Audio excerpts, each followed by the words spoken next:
Tonight, we travel back into one of the quiet corners of the ancient world. Far from royal tombs, away from gold-covered temples, beyond the names of famous kings carved into stone, there lived ordinary people whose names were never written down. They rose before sunrise. They worked until their shoulders ached. Their hands hardened with labor. Their feet grew dusty from walking narrow roads packed with mud and straw. Among these ordinary workers were bakers. In the land of ancient Egypt, bread was not a luxury. It was not a treat. It was life itself. A baker's hands helped feed families, laborers, priests, servants, scribes, fishermen, and builders. Every morning, ovens glowed with heat while dough rose slowly in clay bowls. Flour drifted through the air like pale desert dust. Fires crackled softly under clay ovens. The smell of warm bread moved through narrow streets before the sun had fully risen. Tonight, we will walk beside them. We will move slowly through their world. We will wake with them before dawn, knead dough beside them in dim rooms, feel the heat of ovens, hear the quiet murmur of markets, and rest with them when the heavy night finally settles over the river. So relax. Let your breathing slow. And step gently into ancient Egypt. The night is almost over. The sky above the Nile is dark blue, fading slowly toward gray. Stars still shine, though their light has softened. The desert beyond the river lies quiet and still, its sands cool after long hours of darkness. The Nile moves without hurry. Its water reflects the last stars. Along its banks stand villages made of mud brick. Their walls are thick, built to hold back the daytime heat. Roofs are flat.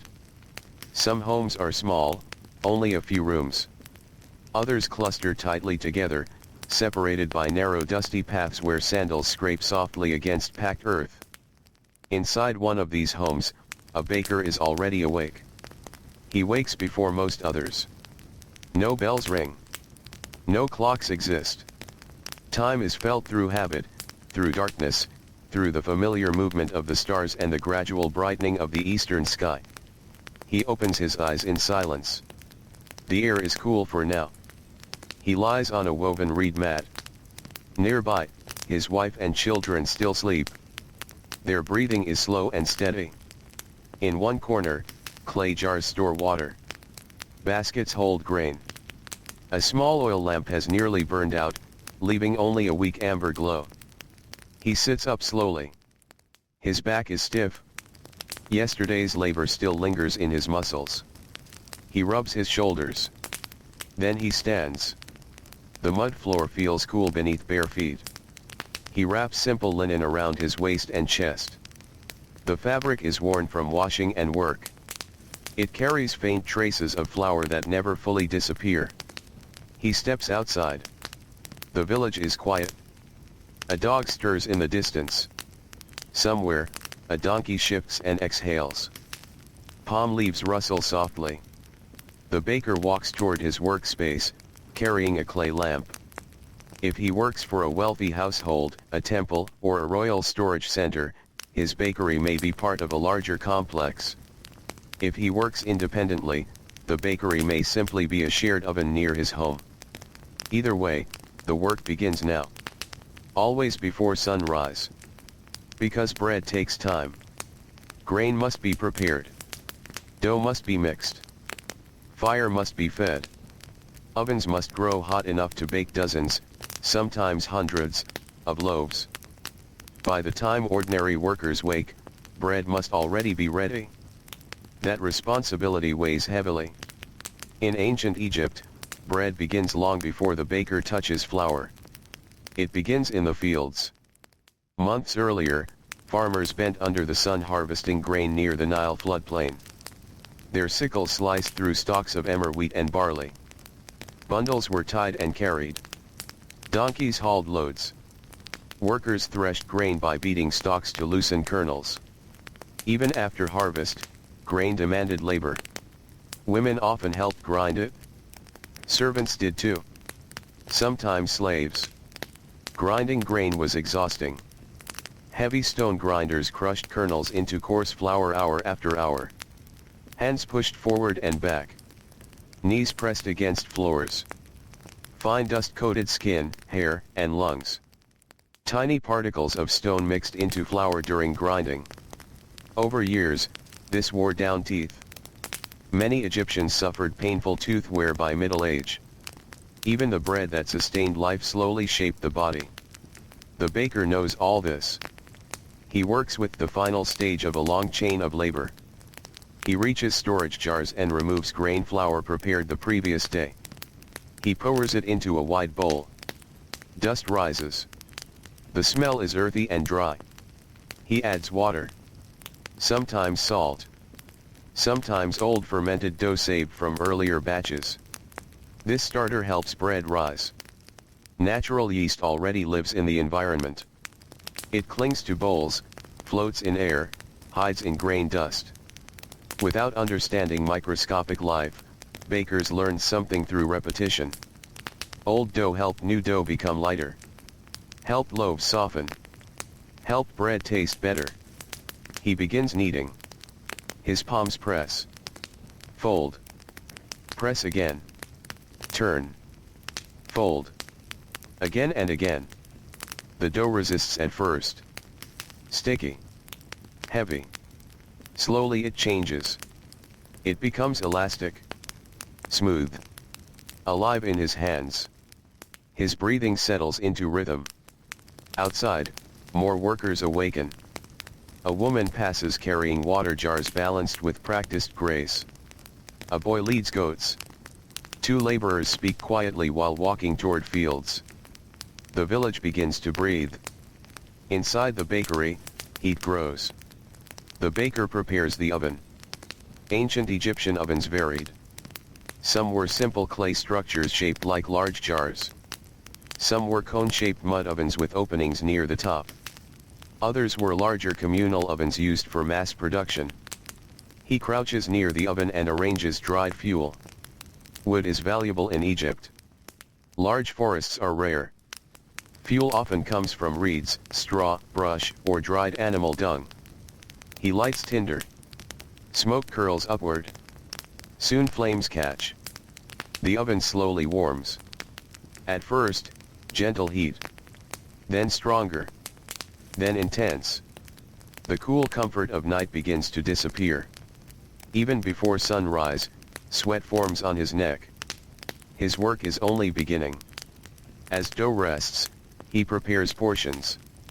Some loaves are simple rounds. Some are cones. Some are flat. Some are shaped for religious offerings. Bread in ancient Egypt came in many forms. Rich households enjoyed finer flour. Ordinary workers ate coarser loaves. Temples demanded ritual breads. Labor crews received measured portions as rations. Bread was food. Bread was wages. Bread was offering. Bread was economy. A laborer helping build a tomb might be partly paid in bread and beer. Without bread, work slowed. Without bakers, daily life suffered. The baker pinches dough into portions. His fingers move quickly now. Years of practice have made each motion efficient. No movement wasted. No energy wasted. In this world, energy matters. Food is labor. Labor is survival. The first glow of dawn touches the horizon. Blue becomes pale gold. Birds begin calling near reeds. The Nile reflects morning light. The village fully awakens. Children stir. Doors open. Voices rise. The baker slides the first loaves into the oven. A wave of heat strikes his face. Dry and fierce. His eyes narrow. His skin shines with sweat. The smell changes. First raw grain. Then warm dough. Then slowly bread. The smell spreads outward. Warm. Nutty. Comforting. One of the oldest comforting smells in human history. Even thousands of years ago, this scent meant safety. It meant food was near. It meant another day could begin. The baker works without pause. Remove one batch. Load another. Check heat. Feed fire. Shape dough. Move faster. Morning demand is constant. Some customers arrive directly. A servant from a wealthy home waits with baskets. A temple assistant brings instructions. A fisherman stops before heading to the river. A mother arrives with grain payment. Transactions happen in grain, goods, labor, or stored ration systems. Coin money does not define daily exchange here. The baker must remember who owes what. Sometimes scribes help with records. Sometimes memory does the work. Scribes live different lives. Their hands are smoother. Their labor is mental. They write with reed pens on papyrus or pottery shards. Many parents dream of sons becoming scribes instead of laborers. A scribe avoids much physical pain. A baker does not. By sunrise, the bakery is loud. Clay dishes scrape. Fire crackles. Voices overlap.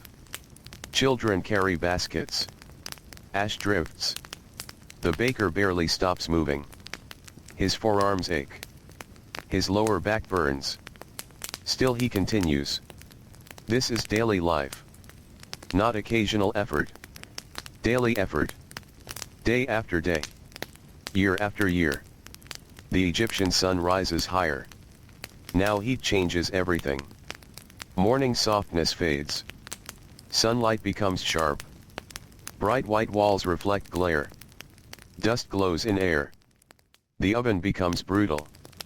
Standing near it feels like standing beside trapped sunlight. Sweat runs down the baker's chest. Flour sticks to damp skin. His linen darkens with moisture. He drinks water when possible, but not often. Work comes first. His assistant may be a son. Perhaps 12 years old. Perhaps younger. Childhood in this world often blends into labor early. Children learn through watching. Hands imitate hands. The boy shapes small loaves. Awkward at first. Improving each month. He watches his father carefully.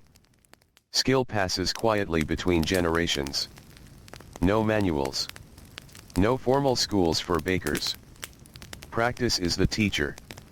Failure teaches too. Burnt bread. Collapsed dough. Weak fire. Spoiled grain. Every mistake has cost.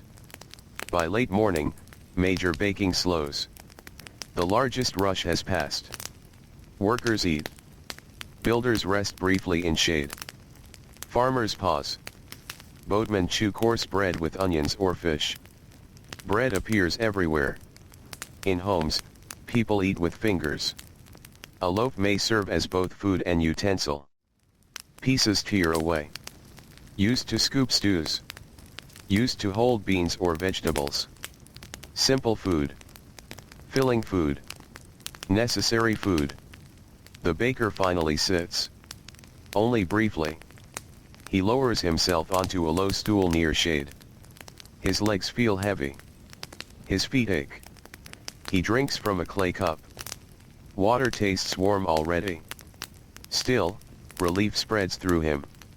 The wind carries dry heat from open land. It smells of dust and reeds. He closes his eyes for a moment. Not sleeping. Just resting. Around him, life continues. A merchant argues over grain quality. A donkey brays. Children laugh. A woman pounds dates into paste. A fisherman repairs net fibers. Farther away, temple chants drip through air. Ancient Egypt was never silent during the day. But it had layers of sound. Human voices. Animal movement. Water. Wind. Stone. Fire. Labor itself created music. Rhythmic grinding. Hammering. Scraping. Paddling. Kneading. Breathing. The baker opens his eyes. There is still work. There is always work. Bread for afternoon. Bread for tomorrow's starter. Cleaning tools. Checking supplies. Repairing cracks in clay ovens. Sweeping ash. Nothing maintains itself. Even the oven slowly breaks. Heat creates fractures. Mud crumbles. Clay chips. Repairs are constant. If the baker works for a temple, the scale becomes even larger. Temples in ancient Egypt were enormous economic centers. They owned land, stored grain, managed labor, directed food production. Temple bakeries could produce large quantities daily. Rows of workers, multiple ovens, organized labor, measured grain, recorded output, scribes nearby. Everything tracked. Order mattered. Religion and food intertwined deeply. Bread offerings fed God symbolically. Or rather, fed the temple system built around devotion. Offerings were placed before statues of deities. After ritual use, food often re-entered human consumption through temple workers. Nothing wasted if avoidable. Even sacred bread eventually fed living bodies. The baker may not understand theology deeply, but he understands hunger. That is enough. By midday, heat becomes crushing. The desert sun shows no mercy. Stone burns. Mud walls radiate stored warmth. Air itself feels heavy. Movement slows. Even animals seek shade. This is the hardest part of the day. The baker's body grows tired in a deeper way now. Morning effort catches up. His shoulders sag. Hands feel swollen. Fine cuts from rough grain sting with sweat. Smoke irritation lingers in his throat. Ancient labor aged bodies quickly. A man in his 30s may already carry chronic pain. A woman the same age may have endured childbirth, grinding labor, hauling water, cooking, weaving, and constant physical strain. Rest existed, but not much. The baker returns home for the midday meal. His wife has prepared simple food. Bread, of course. Perhaps lentils. Maybe onions. If fortunate, dried fish. Dates for sweetness. He sits on the floor. Children gather nearby. One asks questions. Another chews sleepily. A baby rests against his mother. Family life is intimate because space is small. Everyone hears everything. Arguments. Laughter. Crying. Snoring. Life happens close together. Privacy is rare. Connection is unavoidable. He eats slowly. Not because there is time. Because exhaustion demands slower movement. Food restores him. Some. Not fully. Never fully.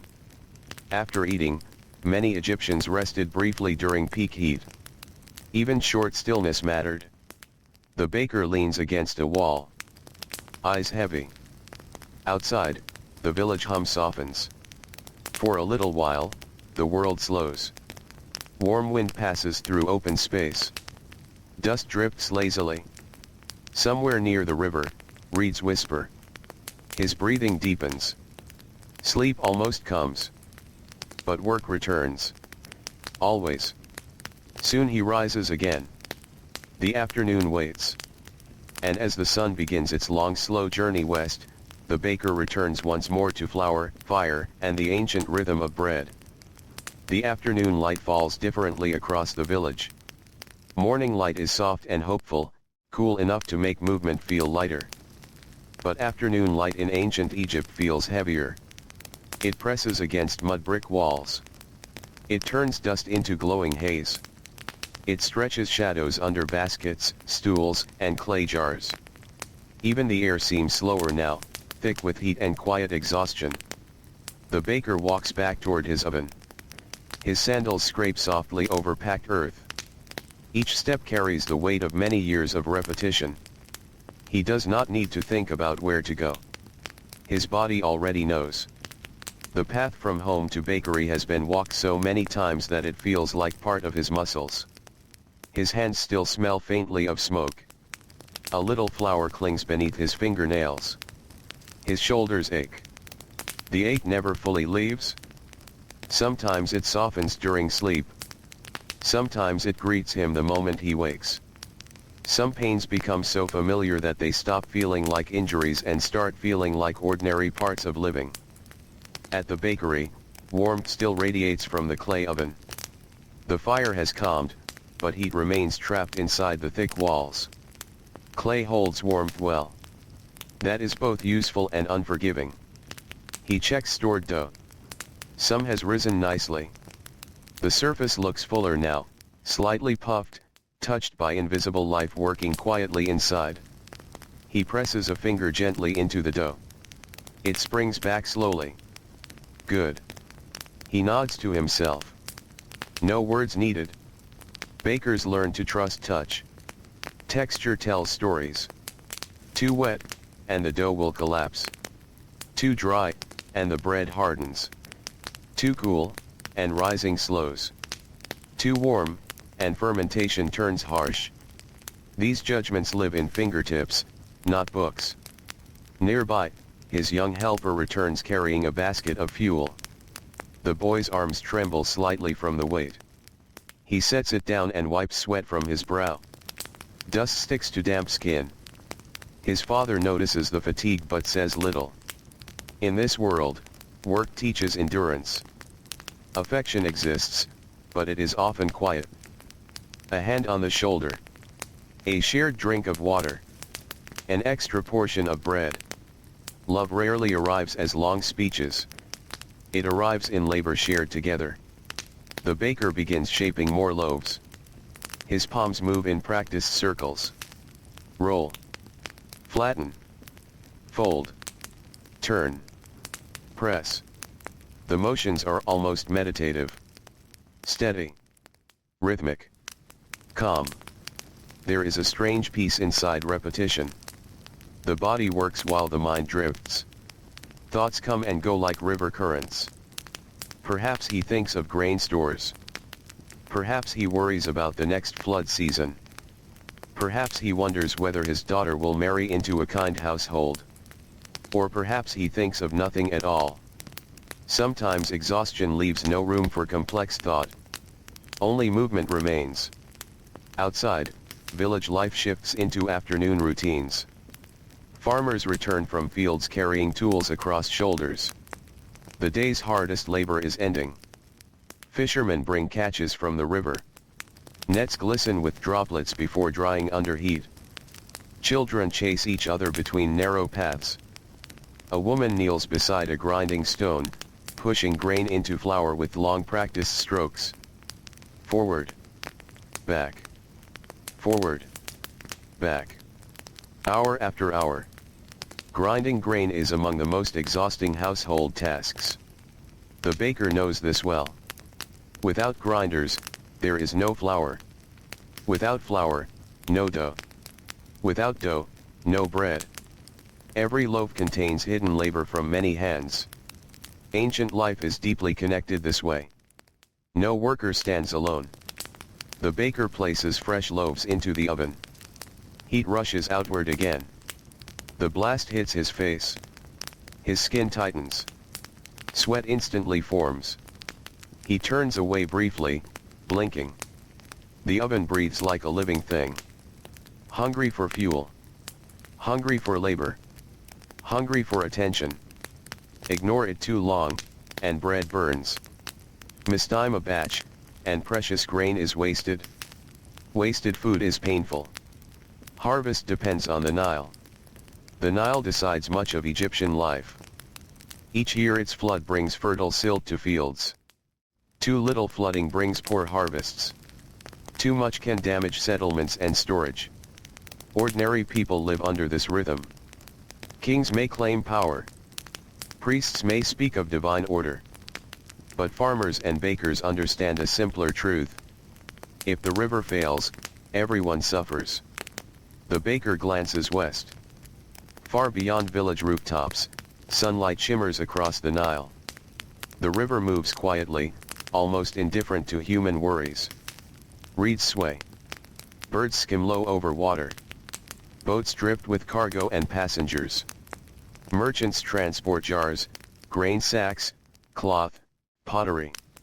Life flows through the river. Trade flows. Food flows. Stories flow. Sometimes the baker receives news from travelers. Small news. A temple repair in another town. A poor flood in one region. A wedding in a neighboring village. Ordinary people rarely travel far. Most spend their lives within familiar distances. The world feels large and small at once. There are deserts beyond imagination. Cities with grand temples. Monuments rising from stone. Yet daily life remains close. Home. Work. Market. River. Family. Oven. Again and again. The loaves finish baking. He removes them with careful speed. Golden brown surfaces crack softly as cooler air touches them. The smell rises again. Warm. Earthy. Comforting. A smell that softens even tired minds. His helper stacks loaves into woven baskets. Some are ordered already. Some will be sold at market. Some may become tomorrow's meals. Bread changes over time. Fresh bread is softest. By tomorrow it hardens. By the next day it may become dense and difficult to chew. Even stale bread is rarely wasted. It can be soaked, crumbled, mixed, fermented, used for beer. Beer is another daily staple in ancient Egypt. Not luxury beer. Daily beer. Nutritious and thick. Often cloudy. Sometimes made partly from bread. For many workers, bread and beer together provide vital calories. Builders hauling stone blocks. Field workers cutting grain. Porters carrying loads. Without steady food and drink, heavy labor becomes impossible. The baker has likely drunk beer many times. Not always for pleasure. Sometimes because water storage can be unreliable. Fermented drinks may be safer in certain conditions. The afternoon stretches onward. The worst heat slowly begins to loosen. Shadows lengthen. The sharp white glare softens into warmer tones. People become more active again. Markets grow busier.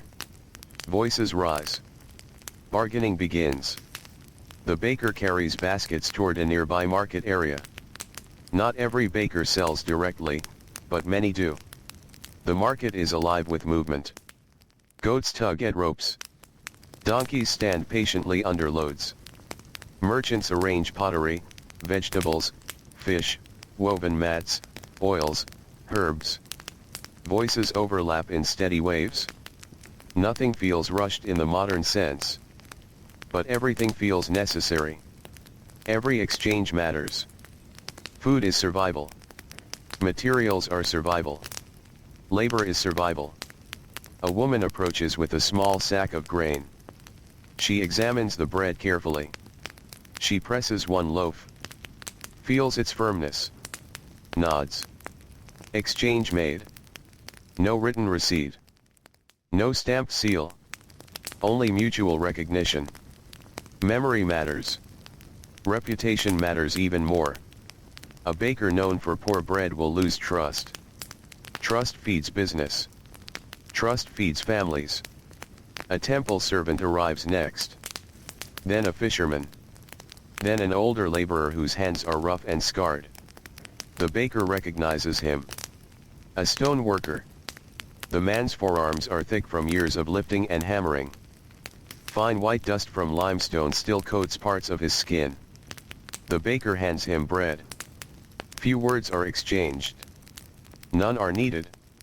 Working people understand each other through posture alone. Through tired shoulders. Through call-used hands. Through slow exhalations at sunset. As the market continues, the baker notices other workers nearby. A potter with clay-stained arms. A basket weaver threading reeds. A linen seller folding fabric. A scribe seated with calm posture, recording transactions for someone wealthier. The contrast is visible. The scribe's body shows less strain. His hands are cleaner. his posture straighter. Many laborers look at scribes with mixed feelings. Respect. Distance. Envy. Education changes destiny. Literacy is power. But most ordinary Egyptians will never read formal texts. Their knowledge lives elsewhere. In hands. In memory. In routine. In inherited skill. The baker belongs to this world of embodied knowledge. His wisdom cannot be easily written. It lives in kneading pressure. In fire judgment. In scent. In touch. In timing. As sunset approaches, the market slowly thins. Remaining goods are packed. Animals gathered. Children called home. Dust settles. The day exhales. The baker returns with fewer loaves. A good day. Not perfect. But acceptable. He feels tired in a deeper way now. Even his bones feel heavy. Fatigue changes perception. Sounds soften. Thoughts slow. Simple tasks require more effort. Still, there are final chores. Always final chores. Back at the bakery, cleaning begins. Ash must be removed. Tools washed. Bowls scraped. Remaining dough checked. Starter preserved. The oven inspected. Cracks are small today. Good. Less repair tomorrow. His helper sweeps flour dust into a corner. The boy yawns. He tries to hide it. The baker notices. A faint softness touches his expression. Not a smile exactly. Something quieter. Recognition. The boy is learning what adulthood costs. Day by day. The baker remembers being young. Though memory feels distant now. He once moved faster. Recovered quicker. Felt stronger. Age in ancient Egypt arrives not only through years but through labor. The body keeps count. Teeth wear down. Joints stiffen. Backs bend. Eyes strain from smoke and glare. Skin toughens under sun. Few bodies remain untouched by work. Night begins to fall. The sky turns amber. Then orange. Then deep red near the horizon. Palm trees darken into silhouettes. Bird calls change. River sounds become clearer as market noise fades. The Nile at evening feels different from the Nile at dawn. Morning carries expectation. Evening carries release. The baker walks home. Children sit near doorways. Families prepare meals. Smoke rises from cooking fires. The smell of onions and lentils drifts through warm air. Someone laughs softly. Someone sings. Someone coughs. Life gathers inward now. Toward home. Toward rest. Inside his house, the light is dim. Oil lamps glow. Soft amber circles push back darkness. His wife prepares the evening meal. Her day has also been full. Ancient domestic labor is relentless. Grinding grain. Fetching water. Cooking. Cleaning. Caring for children. Repairing clothing. Weaving. Household survival depends on her labor no less than his. They eat together. Simple food again. Bread torn into pieces. Shared. A child leans sleepily against him. He places a tired hand on the child's head. Warm hair. Warm skin. Tiny slow breaths. These small moments matter. They ask nothing. They simply exist. Outside, night deepens. The temperature finally drops. Cooler air enters through openings. Relief spreads through the village. Bodies relax. Muscles unclench. The baker stretches his legs. His knees crack softly. Pain shifts rather than disappears. But cooler air helps. After the meal, conversation fades. People have little energy for long discussions. Exhaustion brings quiet. One child already sleeps. Another rubs tired eyes. The oil lamp flickers. Flame bends with faint moving air. Shadows ripple across mud walls. The baker lies back on his reed mat. At first his body resists stillness. After long labor, muscles sometimes continue feeling movement. Hands still imagine kneading. Arms still feel heat. Even with closed eyes, he sees ovens. Feels dough. Smells smoke. This is how deeply work enters a life. Outside, the village grows quiet. A dog barks once. Then silence. Reeds whisper near the river. Water flows endlessly through darkness. Stars appear above ancient Egypt once more. The same stars watched farmers, builders, servants, priests, children, and bakers.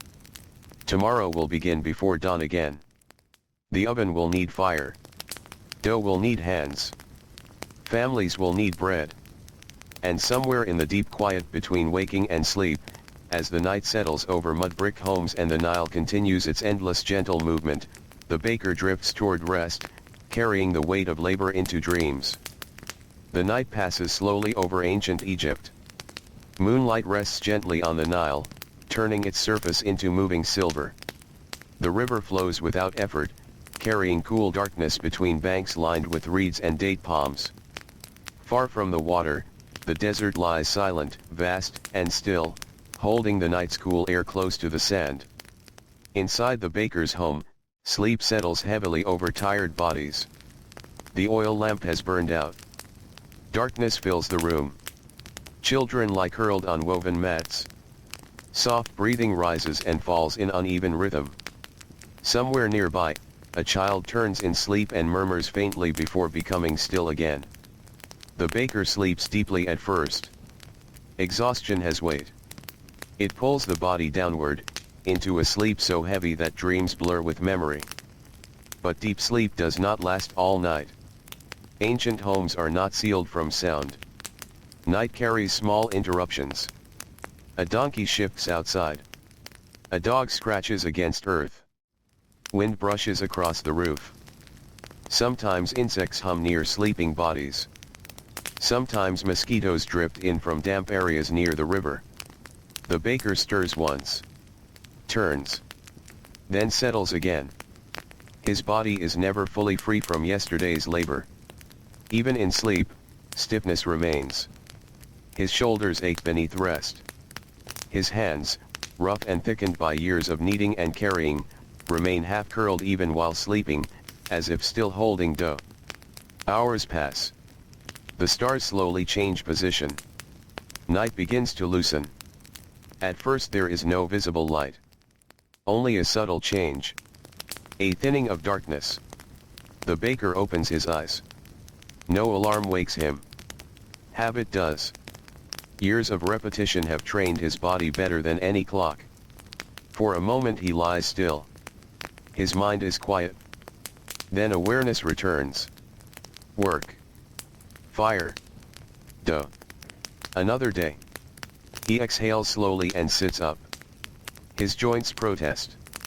A soft tightness runs through his lower back. He presses a palm there for a moment. Pain has many forms. Sharp pain warns. Dull pain stays. This is dull pain. Familiar. Manageable. Almost ordinary. He stands. The floor feels cool again. These early moments before sunrise are precious. They are among the only cool moments he will feel all day. His wife wakes soon after. She moves quietly, careful not to wake the children. There is understanding between them built from years of shared routine. Few words are needed. She prepares water. He washes his face. Cool water against warm skin brings a brief freshness. A small gift. Then the day begins. Outside, the sky is deep blue. A few stars remain. The air smells faintly of damp earth near the river and dry dust from the roads. This mixture water and desert defines Egyptian life. The baker walks toward the bakery once more. His lamp glows softly. The village remains mostly asleep. This quiet hour feels almost sacred. Not in the temple sense. In a human sense. The world has not yet become loud. No market shouting. No grinding stones. No donkeys hauling loads. Only footsteps. Only wind. Only river. He reaches the bakery. Ash from yesterday still rests inside the oven. He kneels. The clay surface is rough beneath his fingers. Small cracks. Not serious. Still manageable. He makes mental notes. Repairs soon. Not today. Today there is bread to make. Always bread. He clears ash carefully. Gray dust rises. It coats his hands. He coughs once. Smoke and ash slowly leave marks on the lungs over years. Many workers breathe dust daily. Stone dust. Grain dust. Smoke. Sand. Ancient labor enters the body in invisible ways. He prepares fuel. Dried reeds. Brush. Dung cakes hardened by sun. He arranges them with practiced precision. Too much too soon wastes fuel. Too little delays heat. Balance matters. Fire begins as a whisper. A spark. Thin smoke. Then a glow. Then flame. Orange light dances inside the oven. The bakery warms. The first heat touches his face. Another day begins beside fire. He moves toward stored flour. Today he notices supplies are lower. Not dangerously low. But enough to concern him. Grain levels always sit somewhere in the back of his mind. A baker thinks about grain the way a fisherman thinks about water. Constantly. The harvest determines comfort or worry. Poor harvest means tighter portions. Coarser flour. Smaller loaves. Higher tension in markets. Even rumors of weak flooding can change mood in a village. Food anxiety travels quickly. He pours flour into a large bowl. The sound is soft. Dry grain dust settling against clay. Water follows. Then starter. He mixes.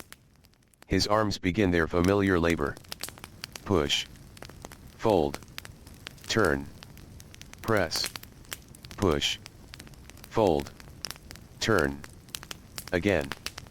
The dough clings to his palms. Sticky at first. Resistant.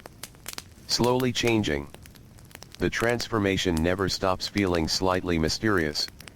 Dry powder becomes living dough. Something useful. Something nourishing. Something sustaining. Bread is transformation. Grain becomes flour. Flour becomes dough. Dough becomes bread. Bread becomes strength. Strength becomes labor. Labor grows grain again. The cycle closes. In the early morning quiet, such cycles feel endless. His son arrives shortly after. Still sleepy. Eyes half open. Hair untidy. The boy yawns. The baker notices but says nothing. Instead, he gestures toward the fuel pile. The boy understands immediately. Routine speaks clearly. He begins working. Children in ancient households learn through participation, not instruction alone. Knowledge is absorbed through presence. Watch. Copy. Repeat. Fail. Try again. Skill grows slowly. The baker remembers his own father's hands. Large hands. Scarred hands. Hands that corrected dough with a single touch. He remembers watching them. Trying to imitate them. Failing many times. Then one day succeeding. Skill often arrives quietly. Not as a grand achievement. As a small unnoticed improvement. The dough rests. The fire grows stronger. Outside, dawn approaches. More sounds emerge. Birds call from reeds. A goat bleats. A woman coughs before opening her door. A child cries briefly. Morning returns to the village piece by piece. Soon, grinding stones begin their daily rhythm. One of the oldest sounds in settled human life. Stone against grain. Forward. Back. Forward. Back. Women often spend hours this way. Kneeling. Leaning. Pushing heavy grinders. This labor shapes shoulders and spine over years. The baker's wife knows this exhaustion. Her hands carry calluses too. Ancient life distributes labor widely. Nearly everyone works. Nearly everyone aches. Only the wealthy escape constant physical strain. Even then, comfort depends on others' labor. The baker shapes loaves while the sky brightens.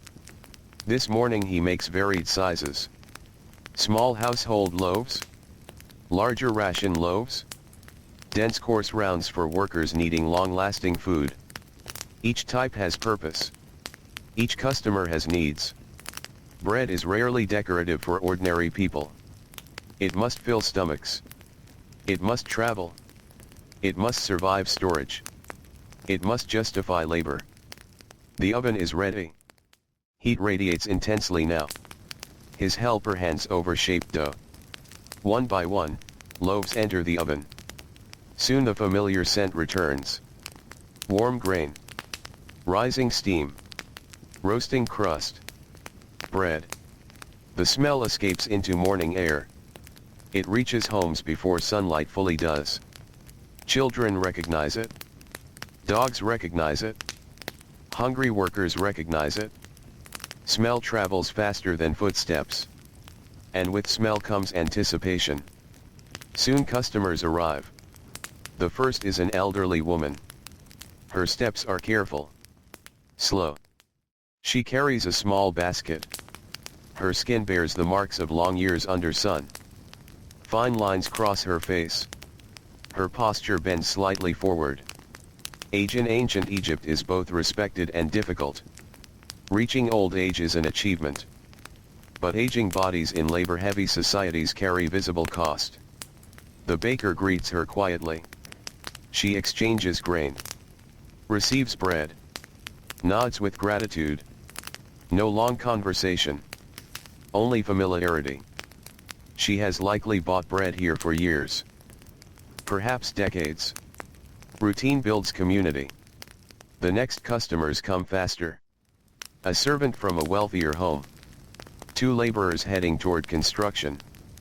A fisherman with net over shoulder. A young mother carrying a child at her hip. The bakery becomes active again. Voices overlap. Orders spoken. Bread stacked. Ash drifting. Fire roaring. The peaceful quiet of pre-dawn is gone. Now comes movement. The baker's work becomes fast. Efficient. Demand peaks. His son moves quicker too. Less clumsy now. He knows where baskets belong. Knows when to feed fire. Knows when to step aside. Learning is visible. The baker notices with quiet pride. He rarely speaks praise aloud. But pride lives in observation. A skilled child means security. Family skill means survival. As morning grows brighter, labor crews pass by. Some head toward construction sites. Ancient Egyptian builders worked on houses, walls, tombs, storage buildings, workshops, and temples. Not every builder touched pyramids or monuments. Most built ordinary structures that served daily life. Mud brick dominates common construction. Bricks made from Nile mud mixed with straw. Pressed into molds. Dried under sun. Simple materials. Effective materials. Even these humble bricks demand labor. Mud dug. Straw gathered. Mixture pressed. Bricks dried. Carried. Stacked. Everything costs effort. The baker watches builders pass. He recognizes exhaustion before it fully arrives. By midday, their shoulders will droop. Their breaths will deepen. Their movements slow. Heat spares no profession. A temple worker arrives later. He wears cleaner linen than most laborers. Not luxurious, but maintained. He carries formal orders for bread. Temple demand is steady. Ritual schedules rarely pause. The baker prepares the required loaves. Temple bread may vary in shape and quality depending on ritual purpose. Offerings to deities form part of daily religious life. Ordinary people may not understand every sacred procedure, but they live inside a culture shaped by ritual. Morning prayers, offerings, festivals, processions, priestly routines. The gods feel present in structures, symbols, and habit. Even so, hunger remains immediate. Sacred or ordinary, bread still feeds bodies. The morning rush continues. Sweat runs freely now. The baker wipes his forehead with his forearm. Flour streaks across skin. His arms burn from lifting trays. His back tightens again. Work settles into relentless rhythm. And as the sun climbs higher over the Nile, turning the village bright and hot once more, another long day unfolds around the ancient baker, shaped by flour, fire, labor, and the quiet endurance that feeds an entire world. The sun continues to rise over ancient Egypt, and with every passing hour, the air grows warmer. Morning softness disappears almost without notice. At first it is only a slight change. Shadows become shorter. The coolness lingering in mud brick walls begins to fade. The gentle breeze from the Nile weakens. Then, slowly, the familiar heat settles across the land like a heavy blanket. The baker feels it first on his skin, then in his breathing, then deep inside his muscles. The bakery, already warm from the oven, becomes one of the hottest places in the village. Heat gathers inside thick clay walls and refuses to leave.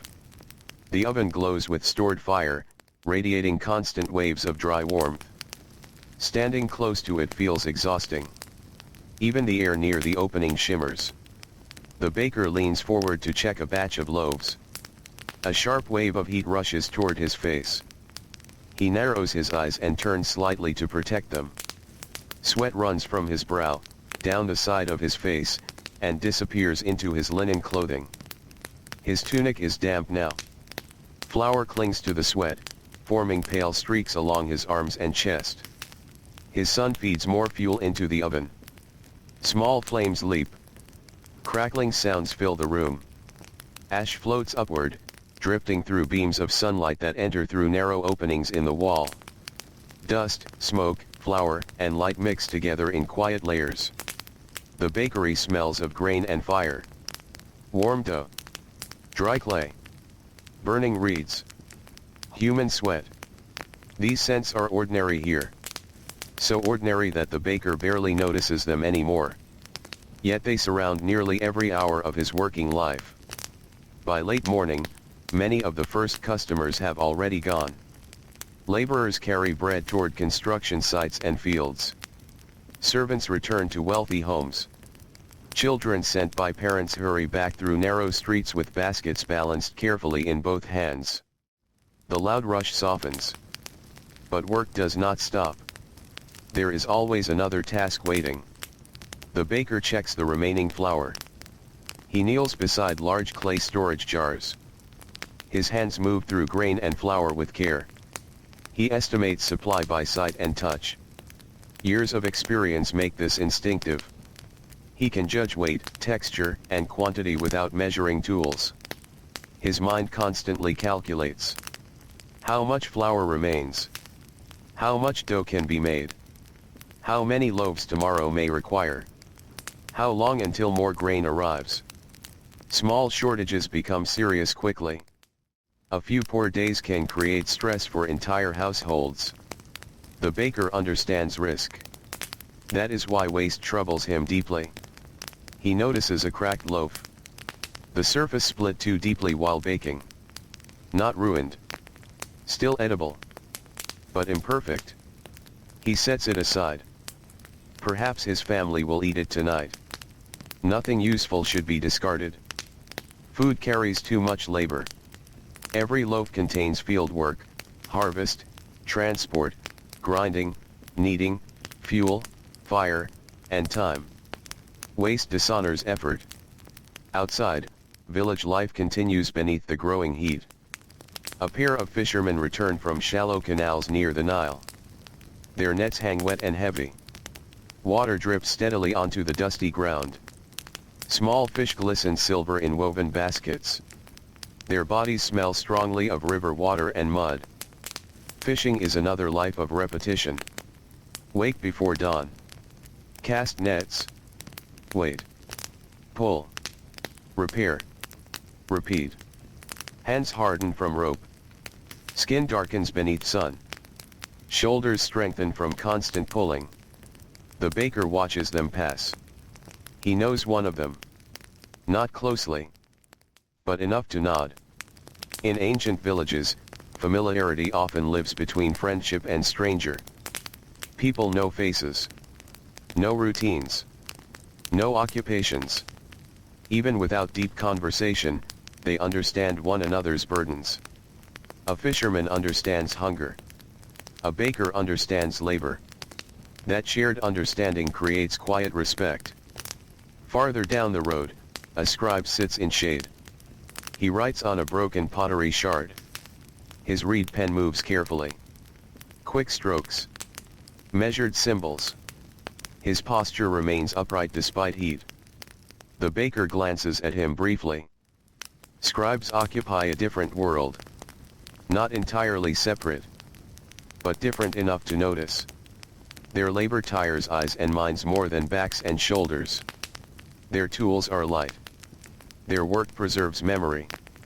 Records of grain. Labor counts. Tax obligations. Storage inventories. Temple distributions. Without scribes, large systems become chaos. Without workers, scribes have nothing to record. Ancient society depends on both. The baker returns to kneading another batch. His palms press deeply into dough. The motion is steady. His forearms tense. Muscles pull beneath skin.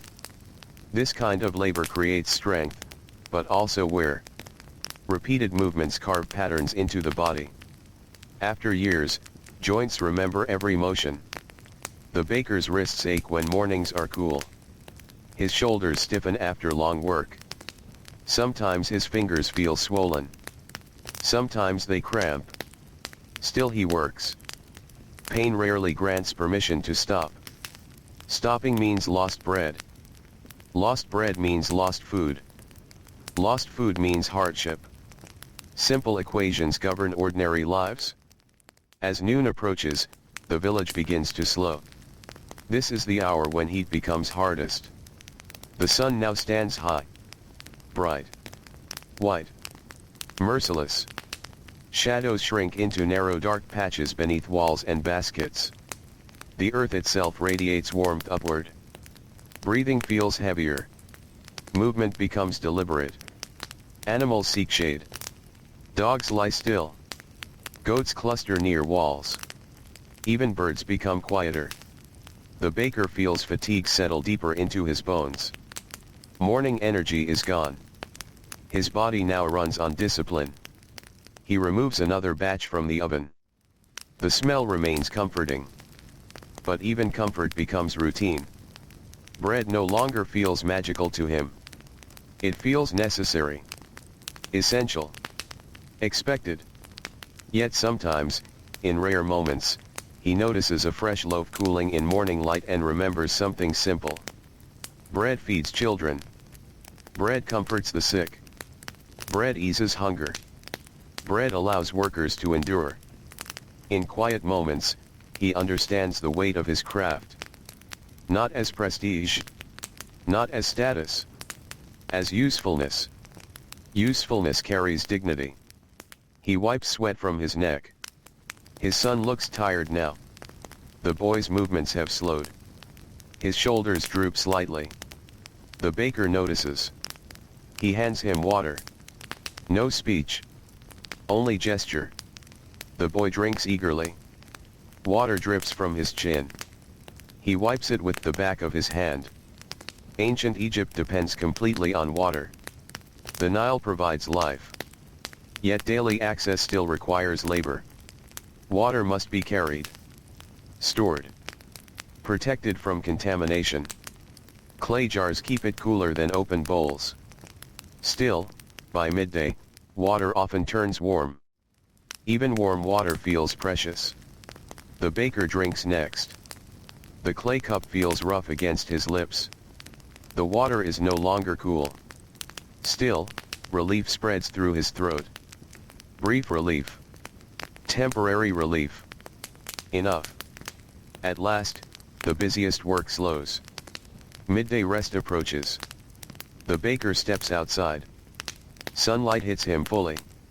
It feels almost blinding. He squints. The village appears quieter now. Movement has thinned. Many workers have already retreated indoors or into whatever shade they can find. He begins walking home. His pace is slow. Not from laziness. From fatigue. His sandals drag slightly against earth. Dust rises around his feet. Warm wind brushes his skin. Even the wind feels hot.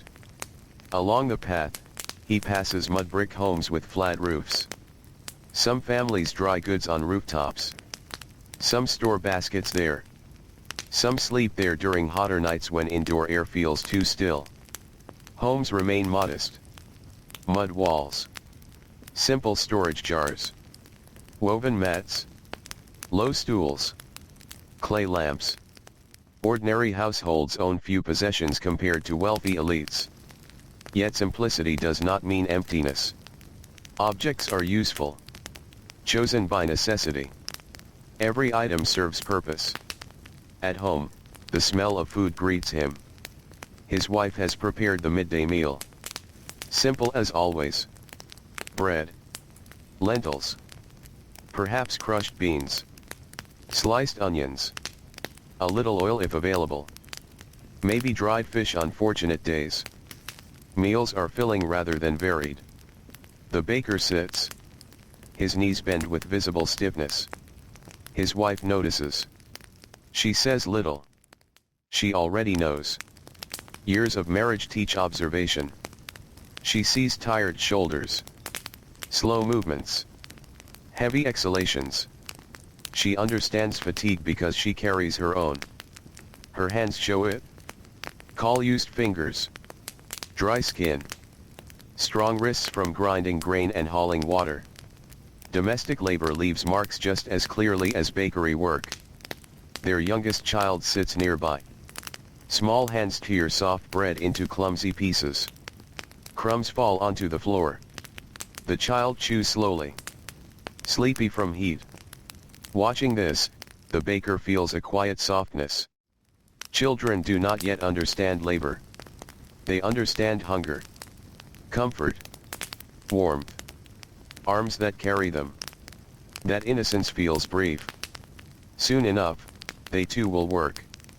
Ancient childhood rarely lasts long. He eats. Slowly. Each bite restores a little strength. Food fills the emptiness labor creates. Not fully. Never fully. But enough to continue. After the meal, silence settles. No one wants conversation in this heat. Speech itself feels like effort. The baker leans against the wall. The mud brick feels warm but cooler than open air. His eyelids grow heavy. Outside, distant sounds blur together. A donkey call. Soft voices. Wind through reeds. The Nile somewhere beyond the village. Always moving. Always present. His breathing slows. For a brief moment, the baker drifts toward sleep. Not deep sleep. Just a fragile midday rest. Half dream. Half awareness. Muscles loosen slightly. Hands unclench. The body steals what recovery it can.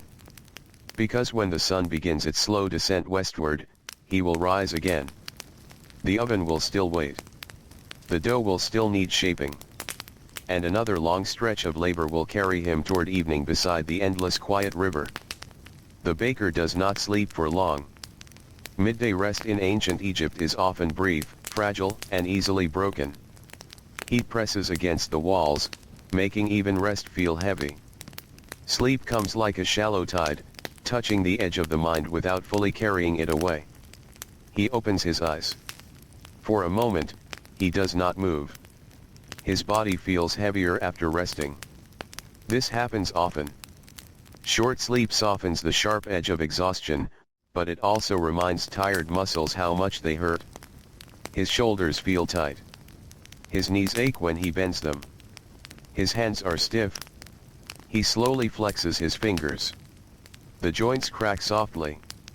His wife is still working. She never truly rests. Even during the hottest hours, small tasks remain. Clothing must be repaired. Grain sorted. Water jars checked. Children washed.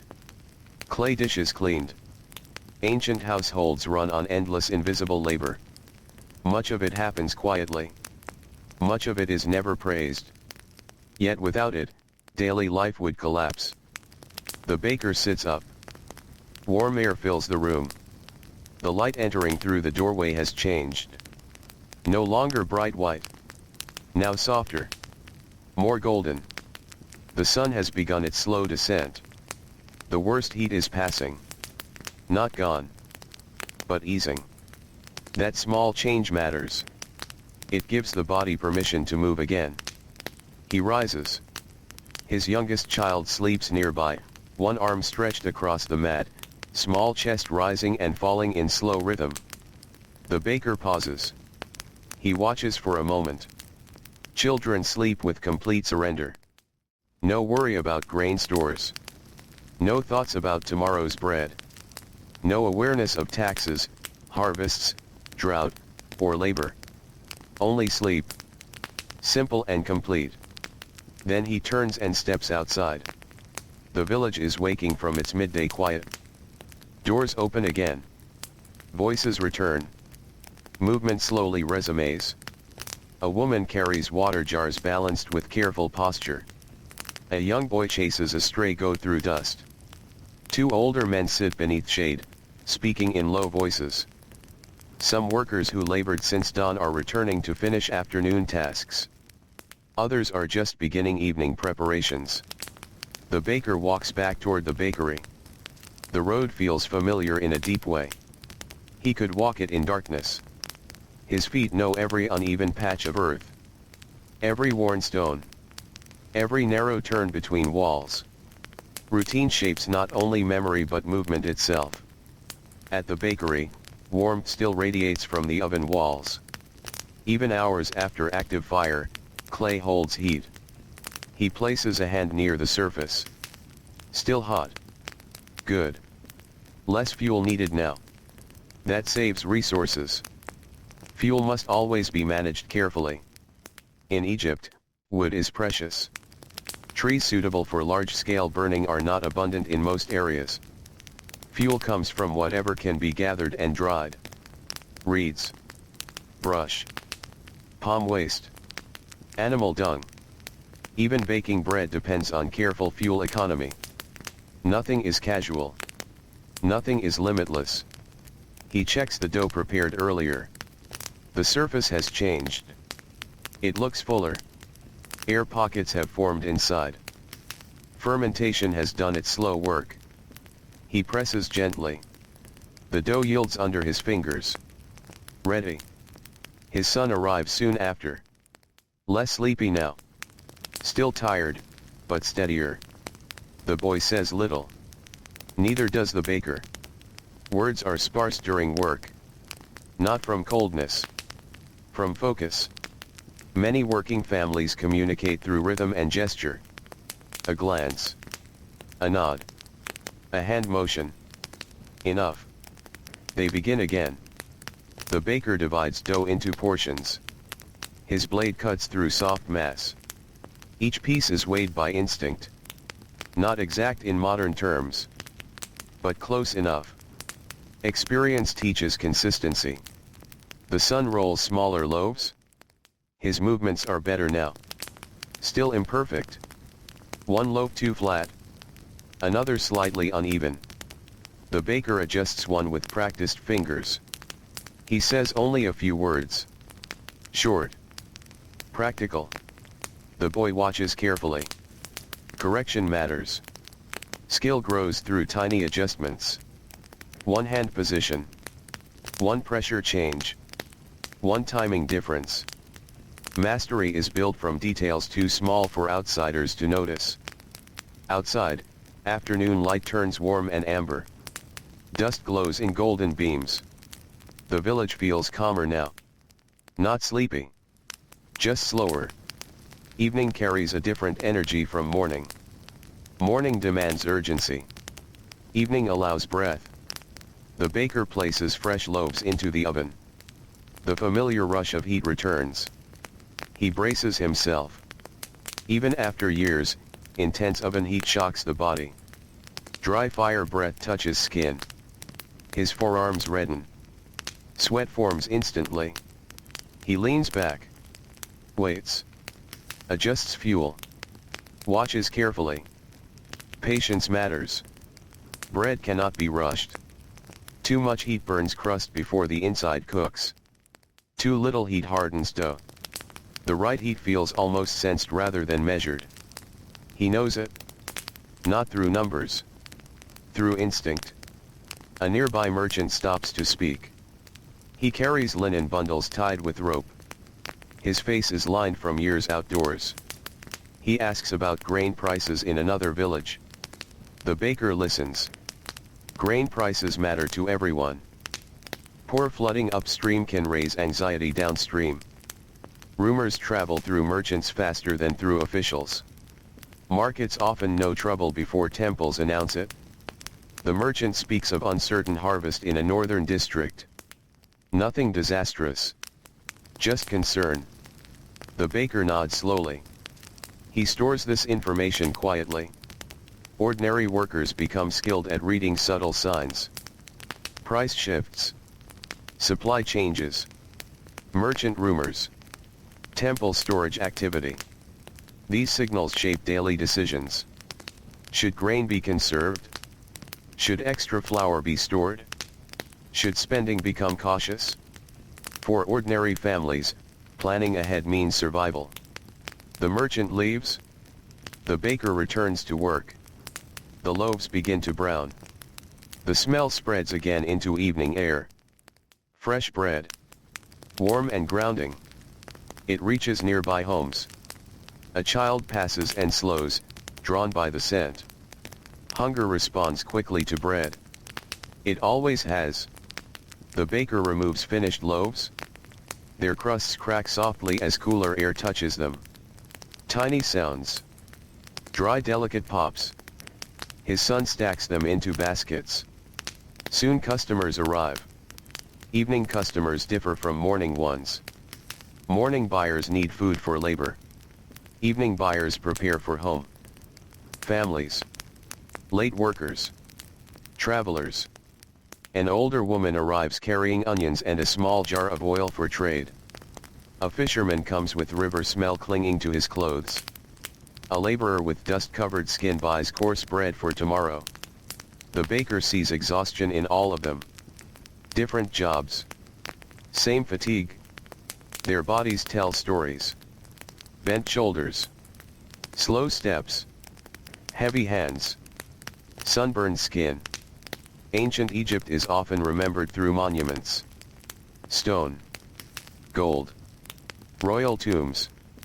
But most lives are not monumental. Most lives look like this. Buying bread at sunset. Counting grain. Saving fuel. Carrying water. Managing pain. Raising children. Sleeping on reed mats. Waking before dawn. Ordinary survival shapes civilization more than kings do. The market area grows lively again as sunset approaches. Merchants pack unsold goods. Potters gather clay wares. Fish sellers call final prices. Children weep between adults. Goats complain loudly. Dust swirls beneath countless feet. The baker watches all this while working. This market is more than trade. It is connection. News travels here. Disputes begin here. Friendships strengthen here. Marriages may be discussed here. Rumors spread here. Markets are social memory. As the sun lowers further, light softens into deep orange. Palm trees become dark outlines. The Nile catches sunset and glows bronze. Even from a distance, the river seems to shine. Evening wind strengthens slightly. At last. Cooler air. Not cold. Just kinder. The baker feels relief. His breathing deepens more easily. Muscles unclench a little. The day's hardest hours are behind him. Not the fatigue. The fatigue remains. But the heat loosens its grip. He finishes the final batch. Ash settles. Fire quiets. The oven still glows, but less fiercely. The sun begins cleaning. Sweeping flour. Collecting scraps. Organizing bowls. The baker inspects clay walls. Another small crack. Slightly larger now. Repair soon. Necessary. Everything requires maintenance. Ovens. Homes. Tools. Bodies. Nothing survives without care. The sky darkens. First amber. Then rose. Then purple. Birds cross overhead in dark shapes. The market empties. Voices fade. The village exhales. The baker lifts the last basket. His arms feel heavy. Every muscle resists. This is the deepest fatigue of day. When body and mind both slow. Simple tasks feel large. Still, home waits. Warm food waits. Night waits. He walks through the cooling village. Smoke rises from evening cooking fires. The smell of lentils, onions, and roasting fish drifts through the air. Families gather indoors. Lamps begin to glow. Soft circles of light appear through doorways. Human warmth replaces daylight. At home, his children greet him with tired excitement. The youngest reaches toward him. He lifts the child carefully. Even that small weight reminds him of aching arms. Still, he holds the child close. Warm skin. Small hands. Quiet trust. For a moment, the weight of labor softens. Just a little. Night deepens over the Nile. Stars begin returning. And as the baker steps inside his mud brick home, carrying bread, fatigue, and the quiet dignity of another completed day, darkness settles gently across the ancient world. Night settles fully over ancient Egypt, and the world grows quieter. The heat that ruled the day begins to loosen at last. Mud brick walls release the warmth they stored beneath the sun. The air, though still warm, feels gentler now. A soft breeze moves from the direction of the Nile, carrying the faint smell of wet reeds, river mud, and cool water brushing against the banks. For the baker, evening is both comfort and surrender. The hardest labor is done. But the body does not immediately understand rest. After hours beside fire, muscles continue holding tension. Hands still remember kneading. Forearms still feel the weight of heavy dough. Shoulders still carry invisible baskets. Even sitting down feels strange at first. His body expects more work. Inside the house, oil lamps glow. Small flames flicker inside clay holders, sending soft amber light across the walls. Shadows move gently as air shifts through the room. Nothing inside is luxurious, yet everything carries use. Clay jars line one wall. Woven baskets sit near the entrance. Rolled mats wait for sleep. A few tools rest in corners. Simple things. Necessary things. The baker lowers himself onto a mat. Slowly. His knees protest. A dull ache spreads through his legs. He exhales through his nose and rubs one ankle with rough fingers. This ritual is familiar. Evening pain has its own rhythm.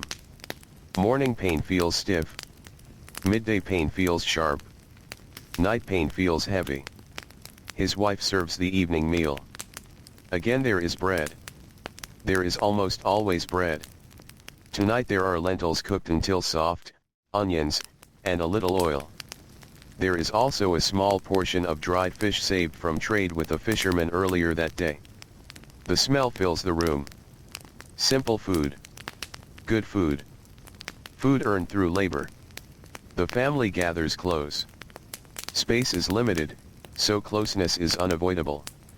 Children lean against parents. Arms brush. Feet touch. Ancient homes rarely allow distance. Life happens together. Meals are eaten by hand. Bread tears with soft cracking sounds. Pieces are dipped into lentils. A child chews slowly, fighting sleep. Another speaks quietly about something seen earlier in the market, perhaps a goat escaping its rope, perhaps a merchant shouting at a customer. The adults listen. Small stories matter.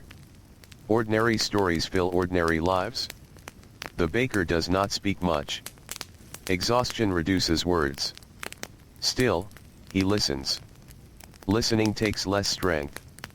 Sometimes silence itself feels comforting. After the meal, his wife cleans clay bowls. Water is used carefully. Nothing is wasted. Every poured cup matters. Every jar must be refilled through labor. Water storage shapes daily life more than comfort does. Running out means urgent work. The baker watches his children. The youngest has already fallen asleep sitting upright, head drooping forward. The sight brings quiet warmth to his tired face.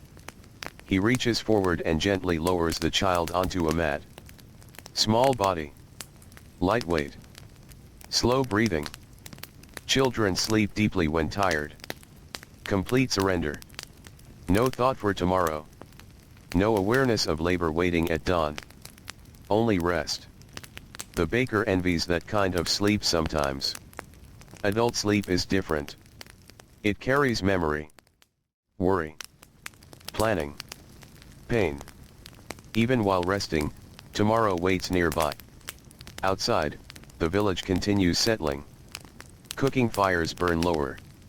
Voices soften. Doors close. Sandals scrape less often on packed earth. A donkey gives one long tired sound. Then silence returns.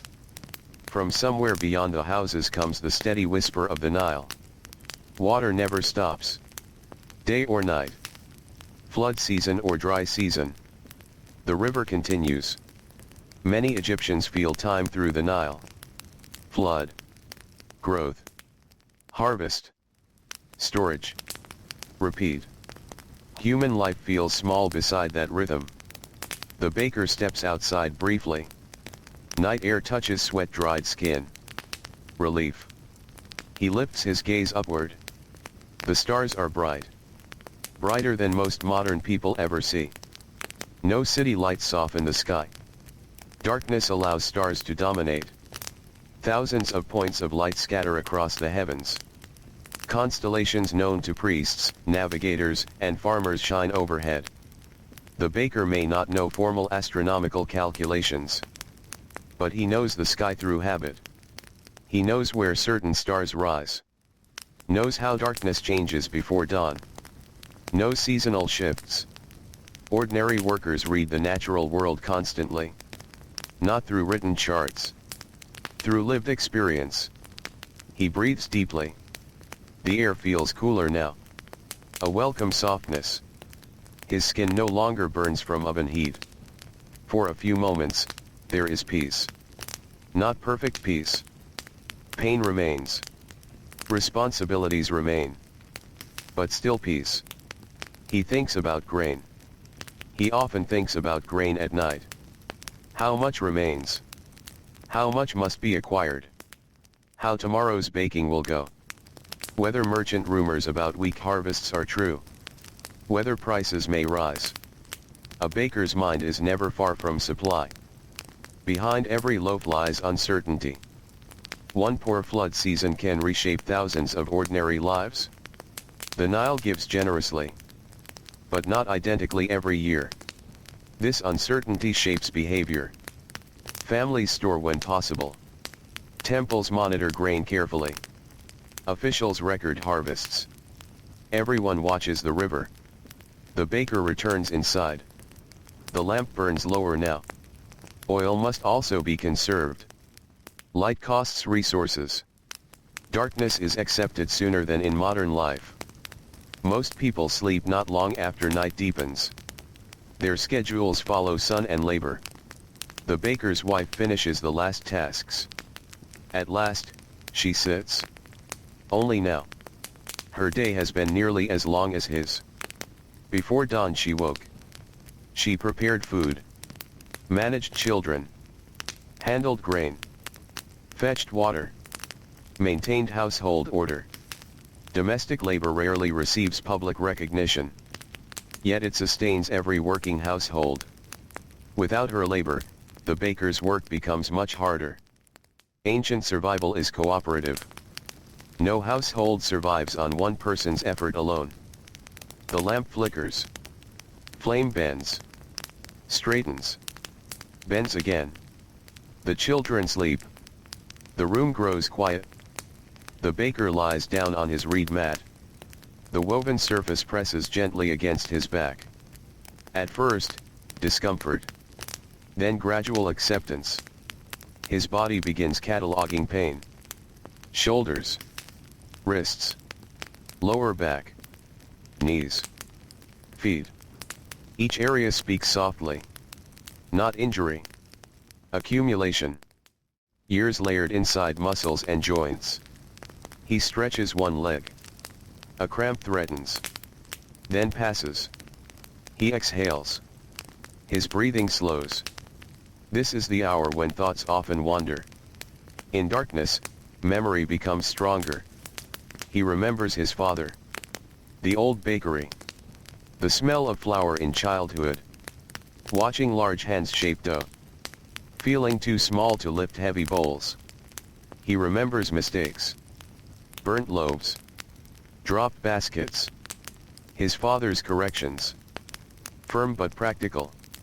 Not cruel. Not gentle. Simply necessary. Skill passed down through repetition. Now his own son learns the same way. Time moves quietly through generations. One baker teaches another. One family survives through inherited craft. No monuments record them. No inscriptions praise them. No royal artist paints them. Yet their labor feeds entire communities. Without bakers, builders weaken. Priests go hungry. Children cry. Markets slow. Bread supports civilization in quiet ways. The baker's eyes grow heavier. Outside, the Nile continues its endless movement. A breeze brushes the doorway. The lamp burns low. Soon darkness will fully claim the room. His thoughts become softer. Less structured. Fragments now. Fire. Flower. Hands. River. Family. Bread. Sleep approaches gradually. Not sudden. Like drifting on calm water. Muscles loosen. Jaw unclenches. Hands finally rest open instead of curled. Breathing deepens. The baker slips toward dreams. And while he sleeps, the village sleeps with him. Fishermen. Builders. Servants. Scribes. Farmers. Mothers. Children. Animals. Even ovens cool. Ash settles. The night watches quietly over mud brick homes and silent roads. Far away, reeds bend beside dark water. The Nile glimmers under starlight. And somewhere in the deep stillness before dawn returns, while the ancient river whispers through the darkness, another ordinary night carries the baker gently toward morning, where fire and bread will wait once more. The deepest hours of night pass almost unnoticed in ancient Egypt. This is the quietest time. Even the village dogs have stopped moving. Cooking fires have become ash. Oil lamps have burned low or gone dark entirely. The dusty paths between homes lie empty beneath starlight, undisturbed except by wind brushing loose sand across the ground. Only the Nile remains awake. The river never sleeps. It moves with endless patience, sliding past reeds, mud banks, fishing boats tied to wooden posts, and fields waiting for tomorrow's labor. In darkness, the sound of water becomes clearer. Small waves tap gently against moorings. Reeds whisper in slow, delicate movements. Inside the baker's home, the air has cooled. Not cold. Never cold in the desert sense. Just softer. Kinder. The thick mud walls have done their work, protecting the family from the worst heat of the day and releasing warmth slowly through the night. The baker sleeps. His breathing is deep now. Slow. Heavy. At last, his body has surrendered fully to exhaustion. During these deep hours, the human body tries to repair itself. Muscles relax. Small tears in overworked tissue begin healing. The heart slows. Breathing deepens. Even ancient bodies, worn by relentless labor, seek restoration in sleep. But recovery is never complete. One night cannot undo years of strain. The baker turns slightly. His reed mat rustles. One hand shifts beneath his head. The rough skin of his palm brushes his cheek. That hand has carried countless sacks of grain. Lifted baskets. Pressed thousands upon thousands of loaves into shape. Hands remember labor. Even when still. Nearby, his wife sleeps more lightly. Mothers often do. Even in exhaustion, part of the mind remains alert. Listening. Watching. Ready. A child stirs. Small restless movements. A sleepy murmur. Then stillness again. Silence returns. Hours pass. The stars shift. The sky changes so gradually that no one sees the exact moment darkness begins to weaken. At first there is only a feeling. Night loosens. The baker's breathing changes. Not awake yet, but moving toward waking. Sleep becomes shallower. Dreams fade. Some dreams are forgotten instantly.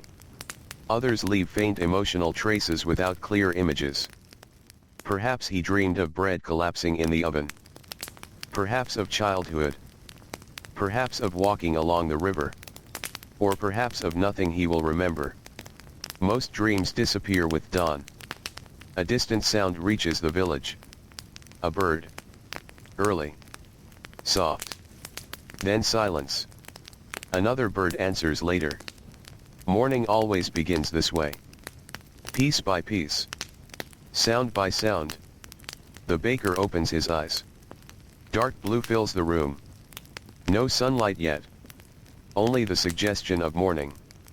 For a brief moment, he remains still. There is always one quiet instant between sleep and responsibility.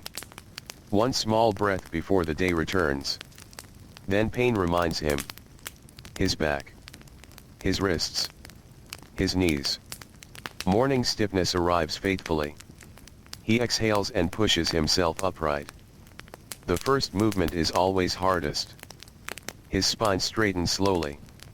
Shoulders roll. Neck tightens. He massages one forearm with the opposite hand. Rough skin over dense muscle.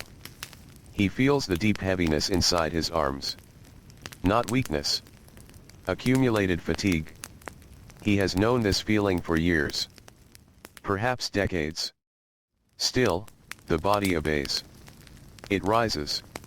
This is the unspoken discipline of ordinary workers. Not motivation.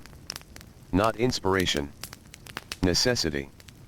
Work happens because it must. No grand speeches. No dramatic purpose. Simply survival. His wife wakes soon after. Again, words are few. Shared routine makes language optional. She prepares water. He washes his face. Coolness shocks him awake. Drops run down his neck. For a few seconds, freshness returns. He drinks a little. Carefully. Water is never taken casually. He steps outside. The village is nearly silent.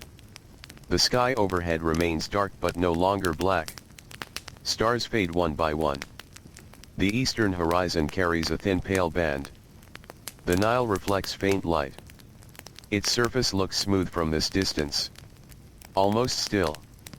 But the baker knows movement never stops. He begins walking toward the bakery. Sandals scrape softly. Dust shifts underfoot. He passes familiar homes. Every wall. Every doorway. Every path known through repetition. Some homes belong to farmers. Some to fishermen. Some to laborers. Each household will soon wake into its own version of effort. Ancient life runs on synchronized labor. The baker arrives. The bakery smells faintly of cooled ash. Yesterday's work lingers in scent. Smoke. Clay. Flour. Fire memory. He kneels by the oven. Ash rests inside like gray powdery snow. Stillness before flame. He clears it carefully. Each motion practiced. Measured. Economical. No wasted movement. His son will arrive soon. Not yet. These first moments belong to the baker alone. He sometimes values this quiet. The only quiet he truly owns. No customers. No bargaining. No heat yet. Just silence. He prepares fuel. Dried reeds crack in his hands. Small brittle sounds. Brush stacked carefully. Dung cakes arranged. Everything placed with intention. Fuel mismanaged becomes wasted labor. Fire rewards preparation. He strikes spark to tinder. A tiny glow appears. Small. Fragile. He bends closer. Breathes carefully. Smoke curls upward. Then flame. Orange light blooms. The day begins again. Fire changes the room immediately. Moving shadows dance across clay walls. Warmth returns. Soon heat will dominate. But not yet. Now it feels almost comforting. He moves to the flour jars. His hands sink into grain. Texture matters. He notices coarseness in this batch. Slightly rougher flour. Perhaps grinding stones wore more heavily. Perhaps grain quality changed. Small differences matter. He pours flour into a large clay bowl. Dust rises. Pale clouds drip through early light. Water follows. Starter added. Then kneading. The first push always feels heavy. His muscles resist. Morning stiffness lingers.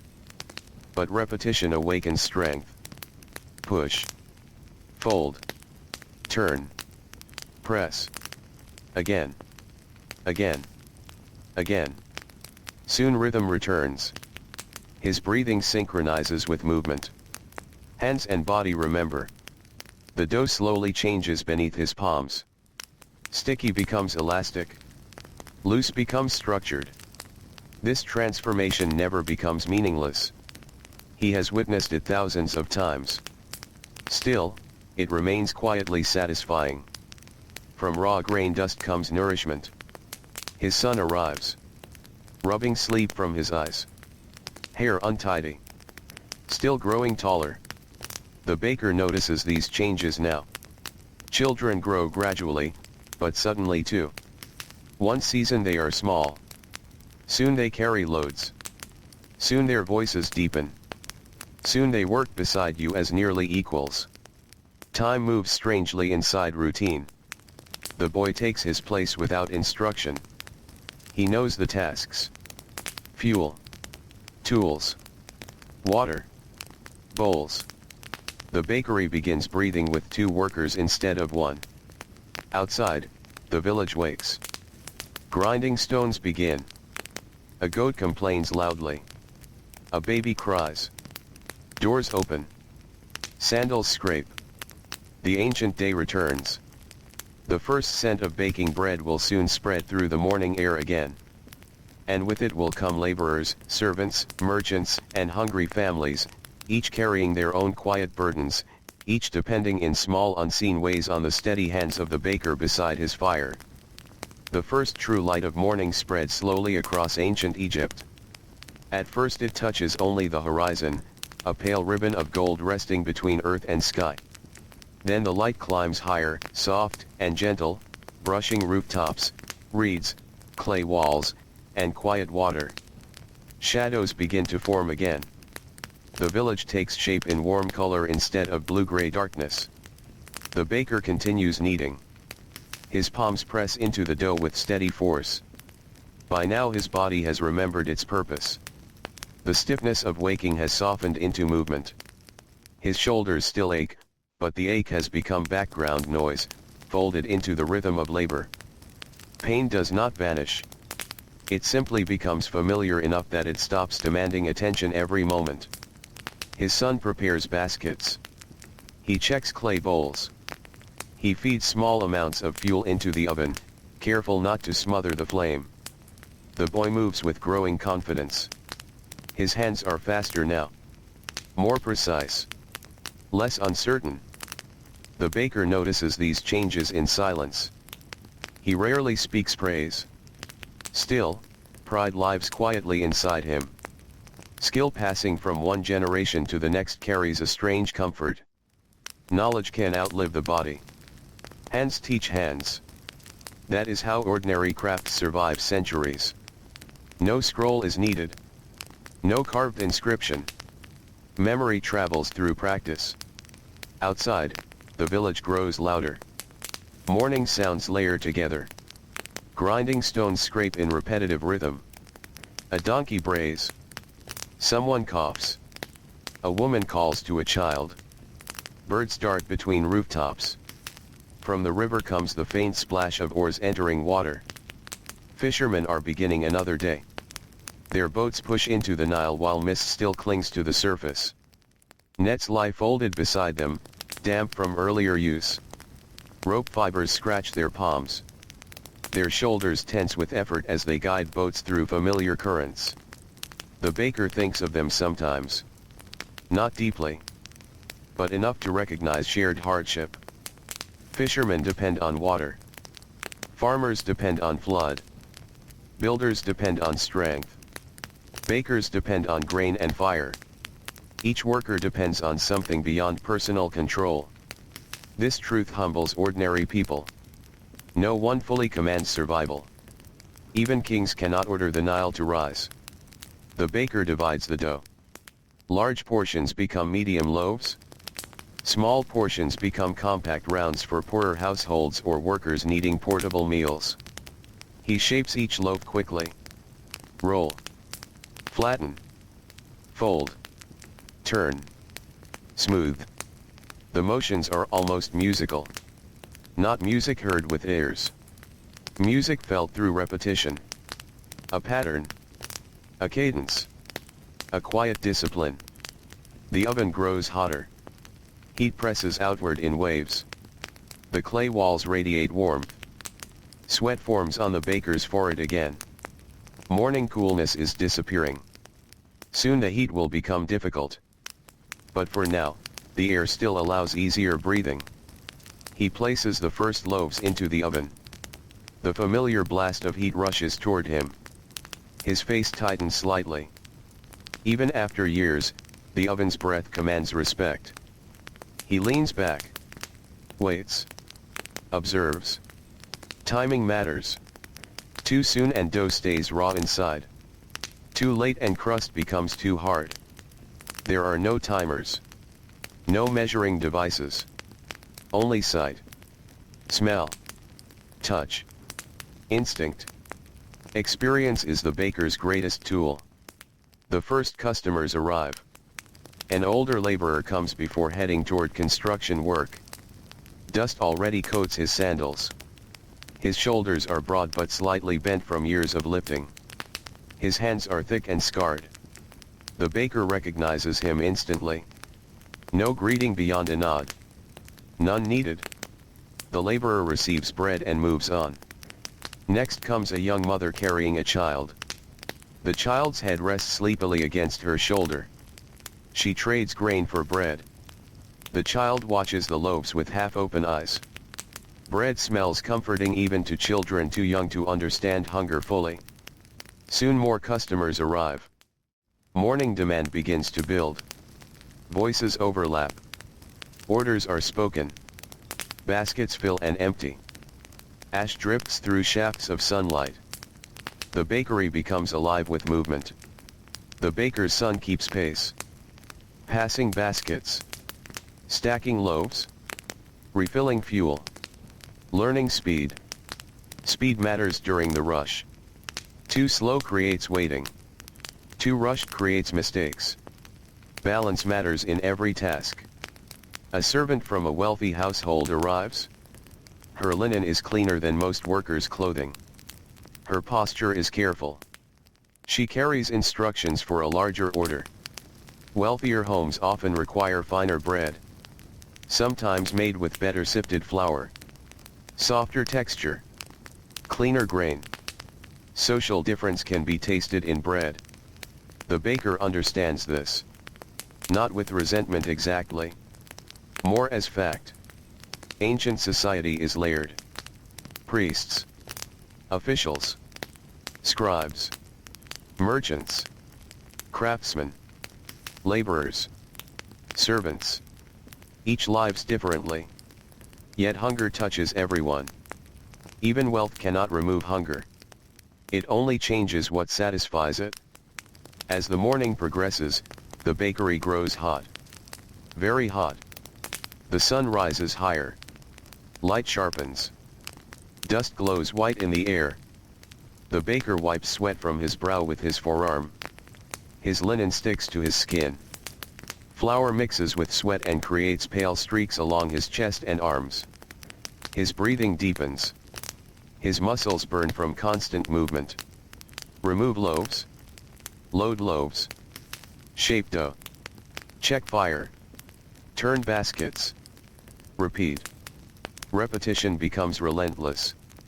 This is the true nature of ordinary labor. Not dramatic hardship.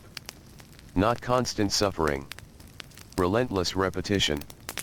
The same motions. The same strain. Day after day. Year after year. That repetition slowly shapes identity. A baker becomes his routine. His hands change. His posture changes. His sleep changes.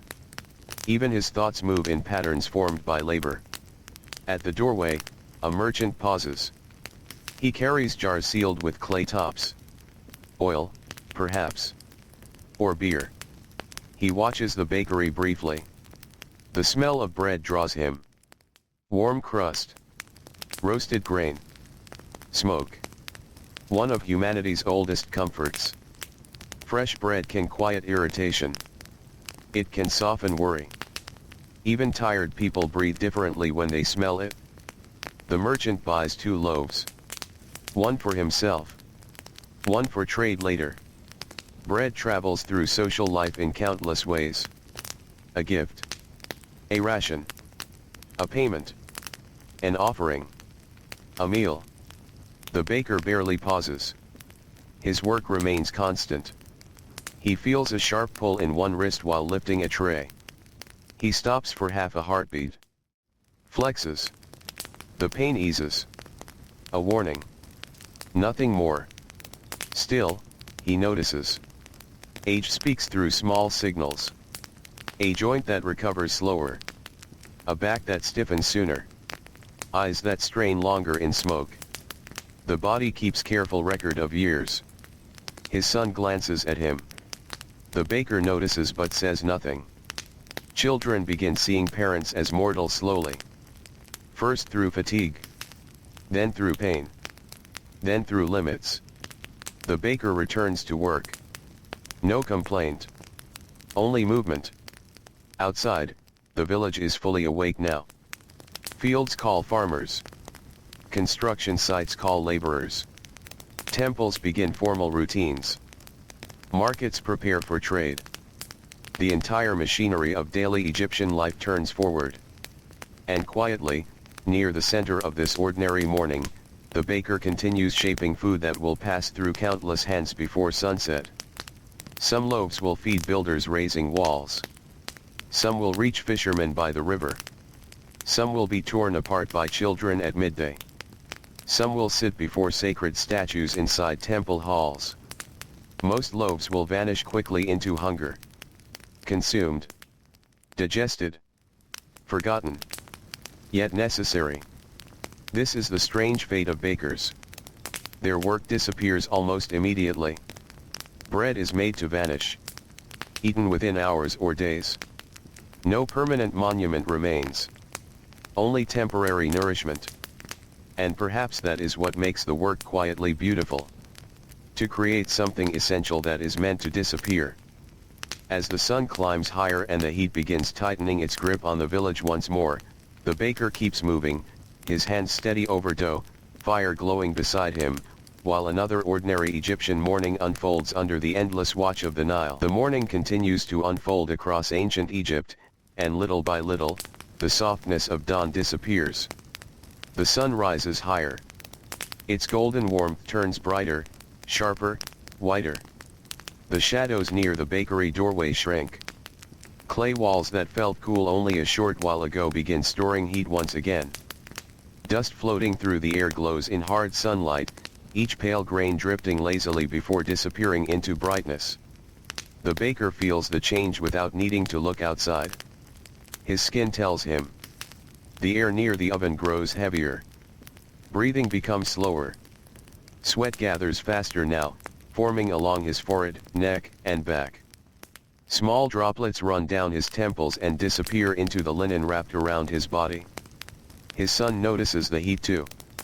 The boy wipes his face with the back of his hand, leaving a faint line of flour across his cheek. The baker almost smiles. Almost. The sight reminds him of himself many years ago. Young. Smaller. Eager to prove strength. Too stubborn to admit exhaustion. He remembers trying to lift sacks heavier than he could manage. He remembers burned fingertips from touching hot clay too quickly.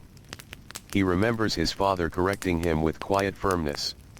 Not harsh. Not soft. Simply practical. In working families, lessons often arrive through mistakes. Pain teaches quickly. Heat teaches quickly. Hunger teaches quickest of all. The bakery grows busy again. A second wave of customers arrives. Some are late workers. Some are servants sent after morning household tasks. Some are travelers moving between villages. Travelers are easy to notice. Their sandals are dustier. Their skin carries more sun. Their clothes show road wear. The baker watches one such traveler approach. A man carrying a woven bag over one shoulder. Dust coats his calves. He buys bread and water, eats part of the loaf immediately, and continues on without delay. The baker wonders briefly where he is going. A nearby village. A market town. A temple complex. Perhaps farther. But the thought passes quickly. There is little time for imagination during work. His hands remain busy. Dough waits for no one. He reaches into the next bowl. The dough feels slightly warmer now. Ambient heat changes everything. Warmer dough rises faster. Sometimes too fast. The baker adjusts by instinct. A touch longer here. A little less water there. A different resting position. These small invisible decisions determine quality. Most customers never notice them. But they taste the result. Good bread feels effortless to the eater. It never feels effortless to the baker. Outside, a farmer passes carrying a simple wooden tool over his shoulder. His legs are coated with dried mud from irrigated fields near the Nile. Farming shapes the body differently from baking. Stronger legs. Bent lower back. Hands hardened by tools and wet earth. The baker watches him disappear down the path. He thinks, as he sometimes does, about how every trade leaves marks. A scribe develops careful fingers and strained eyes. A fisherman grows broad through shoulders and arms. A potter strengthens wrists. A basket weaver toughens fingertips. A baker builds endurance in heat. Bodies become records of labor. The sun climbs higher. The village noise shifts. Morning energy becomes working rhythm. The loudness softens into steady movement. Grinding stones continue. Construction sounds begin. Stone scraping stone. Mud bricks being stacked. Wood dragged across ground. Farther away, from the direction of a temple, faint chanting drifts through warm air. The sounds arrive softened by distance. Almost musical. Ancient life is filled with layered sound. Rarely silent. Rarely chaotic. More often rhythmic. Human labor has rhythm. Lift. Carry. Press. Grind. Knead. Hammer. Row. Repeat. The baker removes another batch of loaves. Hot air surges toward him. His forearms tense. He sets the loaves down carefully. The crust crackles as cooler air touches it. Tiny sounds. Dry and delicate. Fresh bread cools with quiet music.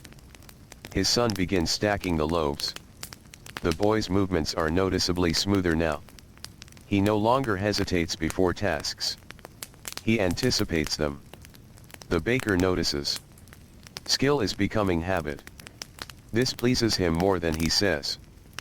Perhaps his son will inherit the bakery. Perhaps he will become better than his father. That possibility carries strange comfort.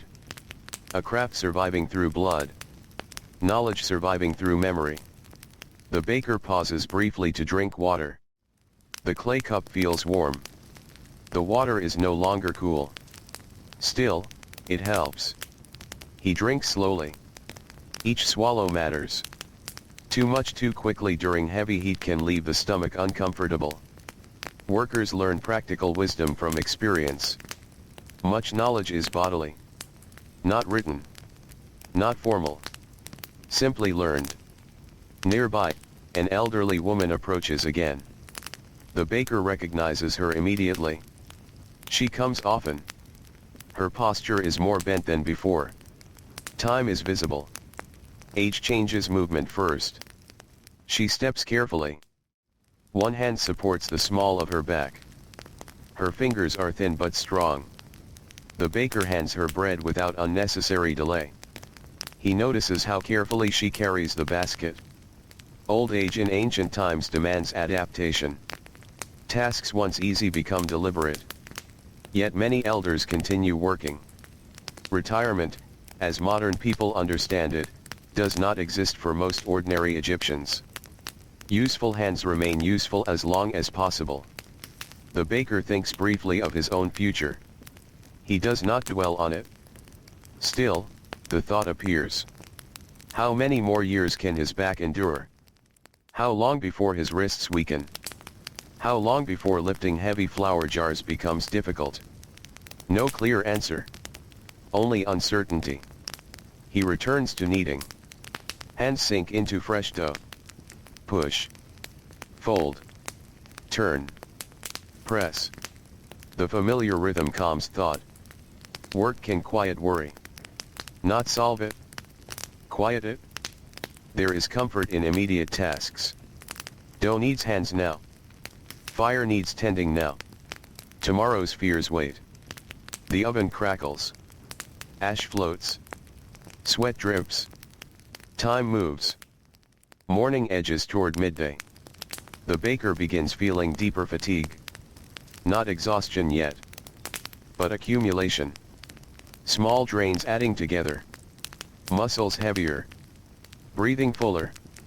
Movements slightly slower. He compensates through discipline. Economy of motion becomes important. Experienced workers waste less energy. No extra steps. No unnecessary lifting. No careless gestures.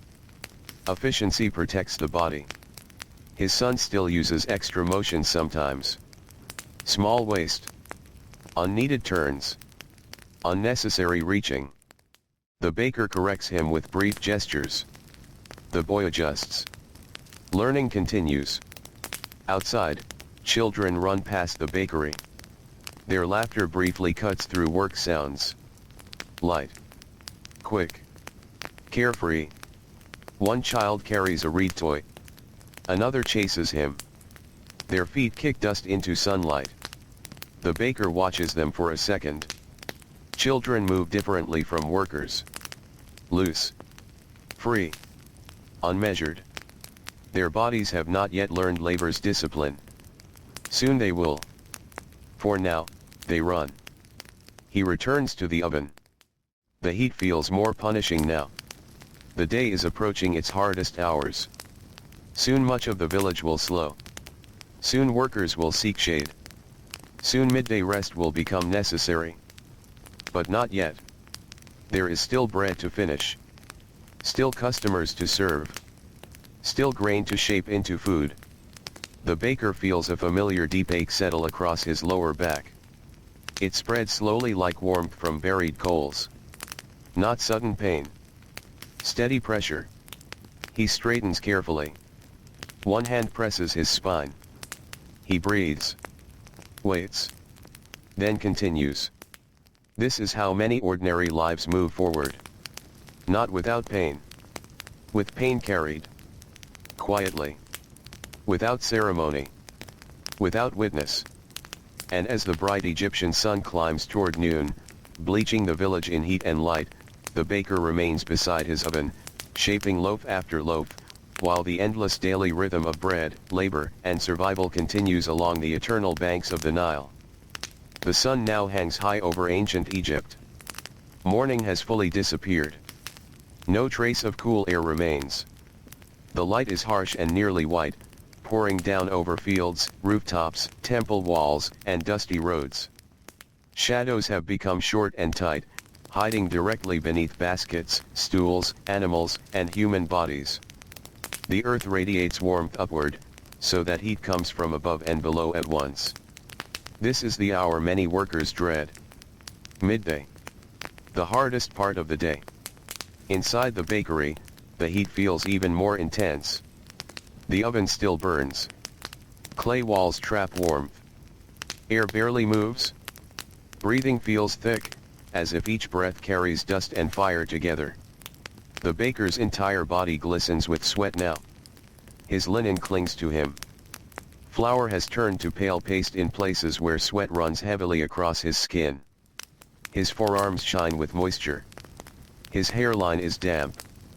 Even his eyelashes catch tiny grains of flour and ash. Still, his hands continue. The work is slower now. Not because he wants to slow down. Because the body demands it. Human muscles cannot move endlessly at full speed beneath crushing heat. Even experienced workers must respect the limits of flesh. He removes another batch of loaves. The heat from the oven strikes him like a wall. For a moment his vision tightens. Not darkness. Just brightness narrowing. He blinks. Steps back. Waits. The feeling passes. He exhales slowly. His son notices. The boy's expression shifts with concern, but he says nothing. The baker straightens. He gestures for the next basket. Work resumes. This, too, teaches the boy something. Not invincibility. Endurance. How adults continue through discomfort. How pain is managed through pacing, breath, and discipline. Outside, village movement has slowed noticeably. The roads are quieter. Those who can avoid the sun now do so. Farmers retreat to shade where possible. Builders pause for food and rest. Animals cluster near walls and trees. Dogs lie still with tongues out. Bird calls become less frequent. Even insects seem quieter in the heavy air. The Nile remains one of the few places where relief can be felt. Its waters continue moving under relentless sunlight. Boatmen crossing the river feel cooler air rising from the surface. Reeds along the banks sway gently. Water birds stand motionless in shallow edges, watching for fish. The baker thinks briefly of water. Cold water. Deep water. Shade by reeds. The thought passes almost as soon as it arrives. There is no time to linger in comfort imagined. The dough in front of him demands attention. He needs the final large batch for the morning. His palms press down. Push. Fold. Turn. Press. The rhythm remains familiar, but effort feels heavier. His shoulders burn. His wrists ache more sharply now. The dull pain in his lower back has deepened into persistent pressure. Every bend reminds him of it.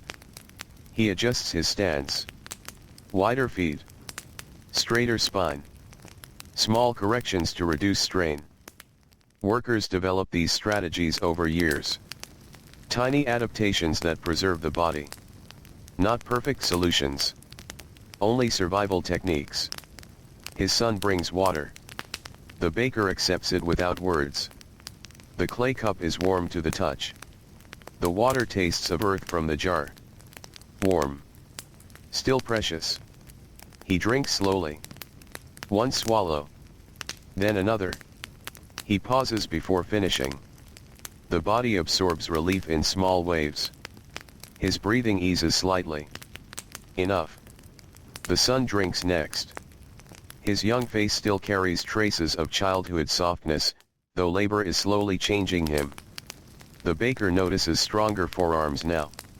Broader shoulders beginning to form. Less hesitation in movement. The boy is changing. Becoming useful in ways that matter. That thought brings quiet reassurance. A family survives more securely when children become capable workers. Capability is comfort. Not luxury. Security. A late customer arrives. A builder. His skin is coated in pale dust from stone or dried mud brick. His tunic is streaked with sweat and dirt. His shoulders sag with exhaustion. The baker recognizes the posture immediately. This man has worked hard since dawn. The builder buys coarse bread and sits briefly in shade near the bakery entrance. He tears the loaf apart with rough fingers. Eats without ceremony. Without conversation. Hunger removes formality. The baker watches him for a moment. Bread disappears quickly into hungry hands. This always happens. Hours of labor. Minutes of eating. The work vanishes. Consumed. Digested. Gone. Only strength remains inside another body. The baker often thinks about this in quiet moments. His craft creates something meant to disappear. No permanent object. No lasting structure. No carved stone. A potter leaves vessels. A builder leaves walls. A scribe leaves records. A baker leaves fullness in stomachs. Temporary, yet essential. Perhaps there is dignity in that. Perhaps necessity is enough. The bakery finally begins to quiet. The morning rush is over. The largest orders are done. Remaining loaves cool in baskets. The oven still glows, but active demand has softened. Silence gradually returns. Not complete silence, but less urgency. The baker feels it immediately. The release. That subtle moment when the body senses permission to slow. His hands stop kneading. For a few seconds, he simply stands. Still. Breathing. Sweat runs down his neck. A drop falls from his chin onto the clay floor. He listens. The crackle of low fire. The faint market sounds in the distance. The soft shifting of baskets. His own breathing. He closes his eyes briefly. Only a moment. That moment feels longer than it is. Exhaustion changes time. Small rests feel enormous. He opens his eyes again. There is still work. Cleaning. Sorting. Preparing for later. There is always later. He begins scraping leftover dough from bowls. Nothing wasted. Even scraps matter. Small pieces can be reused, fermented, or fed to animals. Waste means loss. Loss means pressure. He checks the flour jars. Lower now. Enough for tomorrow morning. Probably. But not abundant. That thought settles quietly in his mind. Grain must be acquired soon. He mentally measures upcoming need. Household demand. Temple orders. Regular customers. He calculates through experience, not numbers. The sun begins sweeping ash and flour. His movements are slower from fatigue. He yawns and tries to hide it. The baker notices. This time, he speaks. Only a few words. Simple words. A reminder to rest soon. The boy nods. That small exchange carries warmth. Affection in working families often hides inside practical care. Not speeches. Not long embraces. Water offered. Work shared. Rest permitted. Food saved. That is love in ordinary households. The sun remains brutal outside. The village has entered full midday stillness. This is the pause in the daily rhythm. The breathing space between morning labor and afternoon labor. No true rest. Only temporary slowing. The baker steps outside. Sunlight hits his face like fire. He squints immediately. Heat presses against him from every direction. The dusty road looks almost white under the intense light. Few people move now. Those who do walk slowly. Carefully. Deliberately. The baker begins the walk home. His steps are heavy. His sandals drag slightly through dust. Each step reminds him of his body. Feet sore. Legs tired. Back aching. Hands swollen. Yet beneath the fatigue there is something steady. Another morning completed. Another round of bread made. Another cycle fulfilled. Ahead, his home waits. Shade waits. Food waits. A short fragile rest waits. And as he walks through the shimmering midday heat, beneath the relentless Egyptian sun, toward the quiet shelter of mud brick walls, the baker carries with him the weight of labor and the small relief of knowing that, for a little while, the oven can cool beside the endless river. I prefer this response. The afternoon will come again. The baker will rise again. There will be more dough to knead, more fuel to gather, more loaves to shape beneath tired hands. The ovens will glow. Flour will drip through warm air. Children will grow taller. Seasons will change. The Nile will swell and recede, as it always has. Days will become months. Months will become years. The baker's son will one day move with the same practiced confidence as his father. His hands, once small and uncertain, will harden with work. His shoulders will broaden. He too will wake before dawn, feeling the quiet weight of responsibility settle over him with the fading stars. And the older baker, little by little, will slow. Not all at once. Just small changes. A pause before lifting a heavy jar. A longer stretch of the back before work begins. A wrist that aches on cold mornings. A knee that protests when kneeling by the oven. Age arrives quietly. Like evening light slowly moving across a wall. Yet even as strength softens, wisdom deepens. He will know dough by touch alone. He will hear problems in the oven before cracks fully show. He will teach without long speeches. A hand correcting pressure. A glance toward the fire. A nod when bread is right. And one day, without ceremony, the son will understand. He will no longer be merely helping. He will be the baker. That is how most history passes. Not through battles. Not through kings. Not through monuments carved in stone. But through hands teaching hands. Through ordinary mornings. Through repeated labor. Through bread shared at tables. Through families enduring together. The names of kings may survive on temple walls in ancient Egypt. But the names of bakers are mostly gone. Lost to wind. Lost to dust. Lost to time. And still, their lives mattered. Because civilization is not built only by rulers. It is held together by ordinary people. By farmers bending over wet soil. By fishermen casting nets into dark water. By mothers grinding grain before sunrise. By builders stacking brick under crushing heat.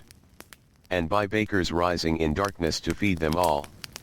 Their labor disappeared each day. The bread they made was eaten. Gone by nightfall. Nothing remained. No monument. No statue. No inscription. Only nourishment. Only strength passed from one body to another. Perhaps there is something peaceful in that. To spend a life making something temporary, yet essential. To create comfort that vanishes, only to be needed again tomorrow. Night returns to the village. As it always does. The sky darkens from gold to amber. Amber to violet. Violet to deep blue. The heat slowly leaves the earth. Cooking fires dim. Voices fade. Oil lamps flicker softly inside mud brick homes. The baker lies down once more. His body heavy. His hands still. His breathing slow. Outside, the Nile moves in silence. Reeds sway gently along the bank. Stars appear one by one above the ancient world. The same stars that watched the first harvests. The same stars that watched pyramids rise. The same stars that watched ordinary families sleep beside quiet river water. The village grows still. Dogs settle. Children dream. Even the ovens cool into ash. And at last, the baker sleeps. Not as a figure in history. Not as a famous name. Just as a man. Tired. Useful. Loved. Human. The river continues its endless journey through darkness. Water brushing softly against mud and reeds. A cool breeze slips through the night. The lamp burns lower. Lower. Then out. Only starlight remains. Only river. Only silence. And somewhere beside the eternal Nile, in the deep peaceful quiet of ancient night, history becomes soft again. Calm. Still. Sleepy. Until even the past itself feels far away.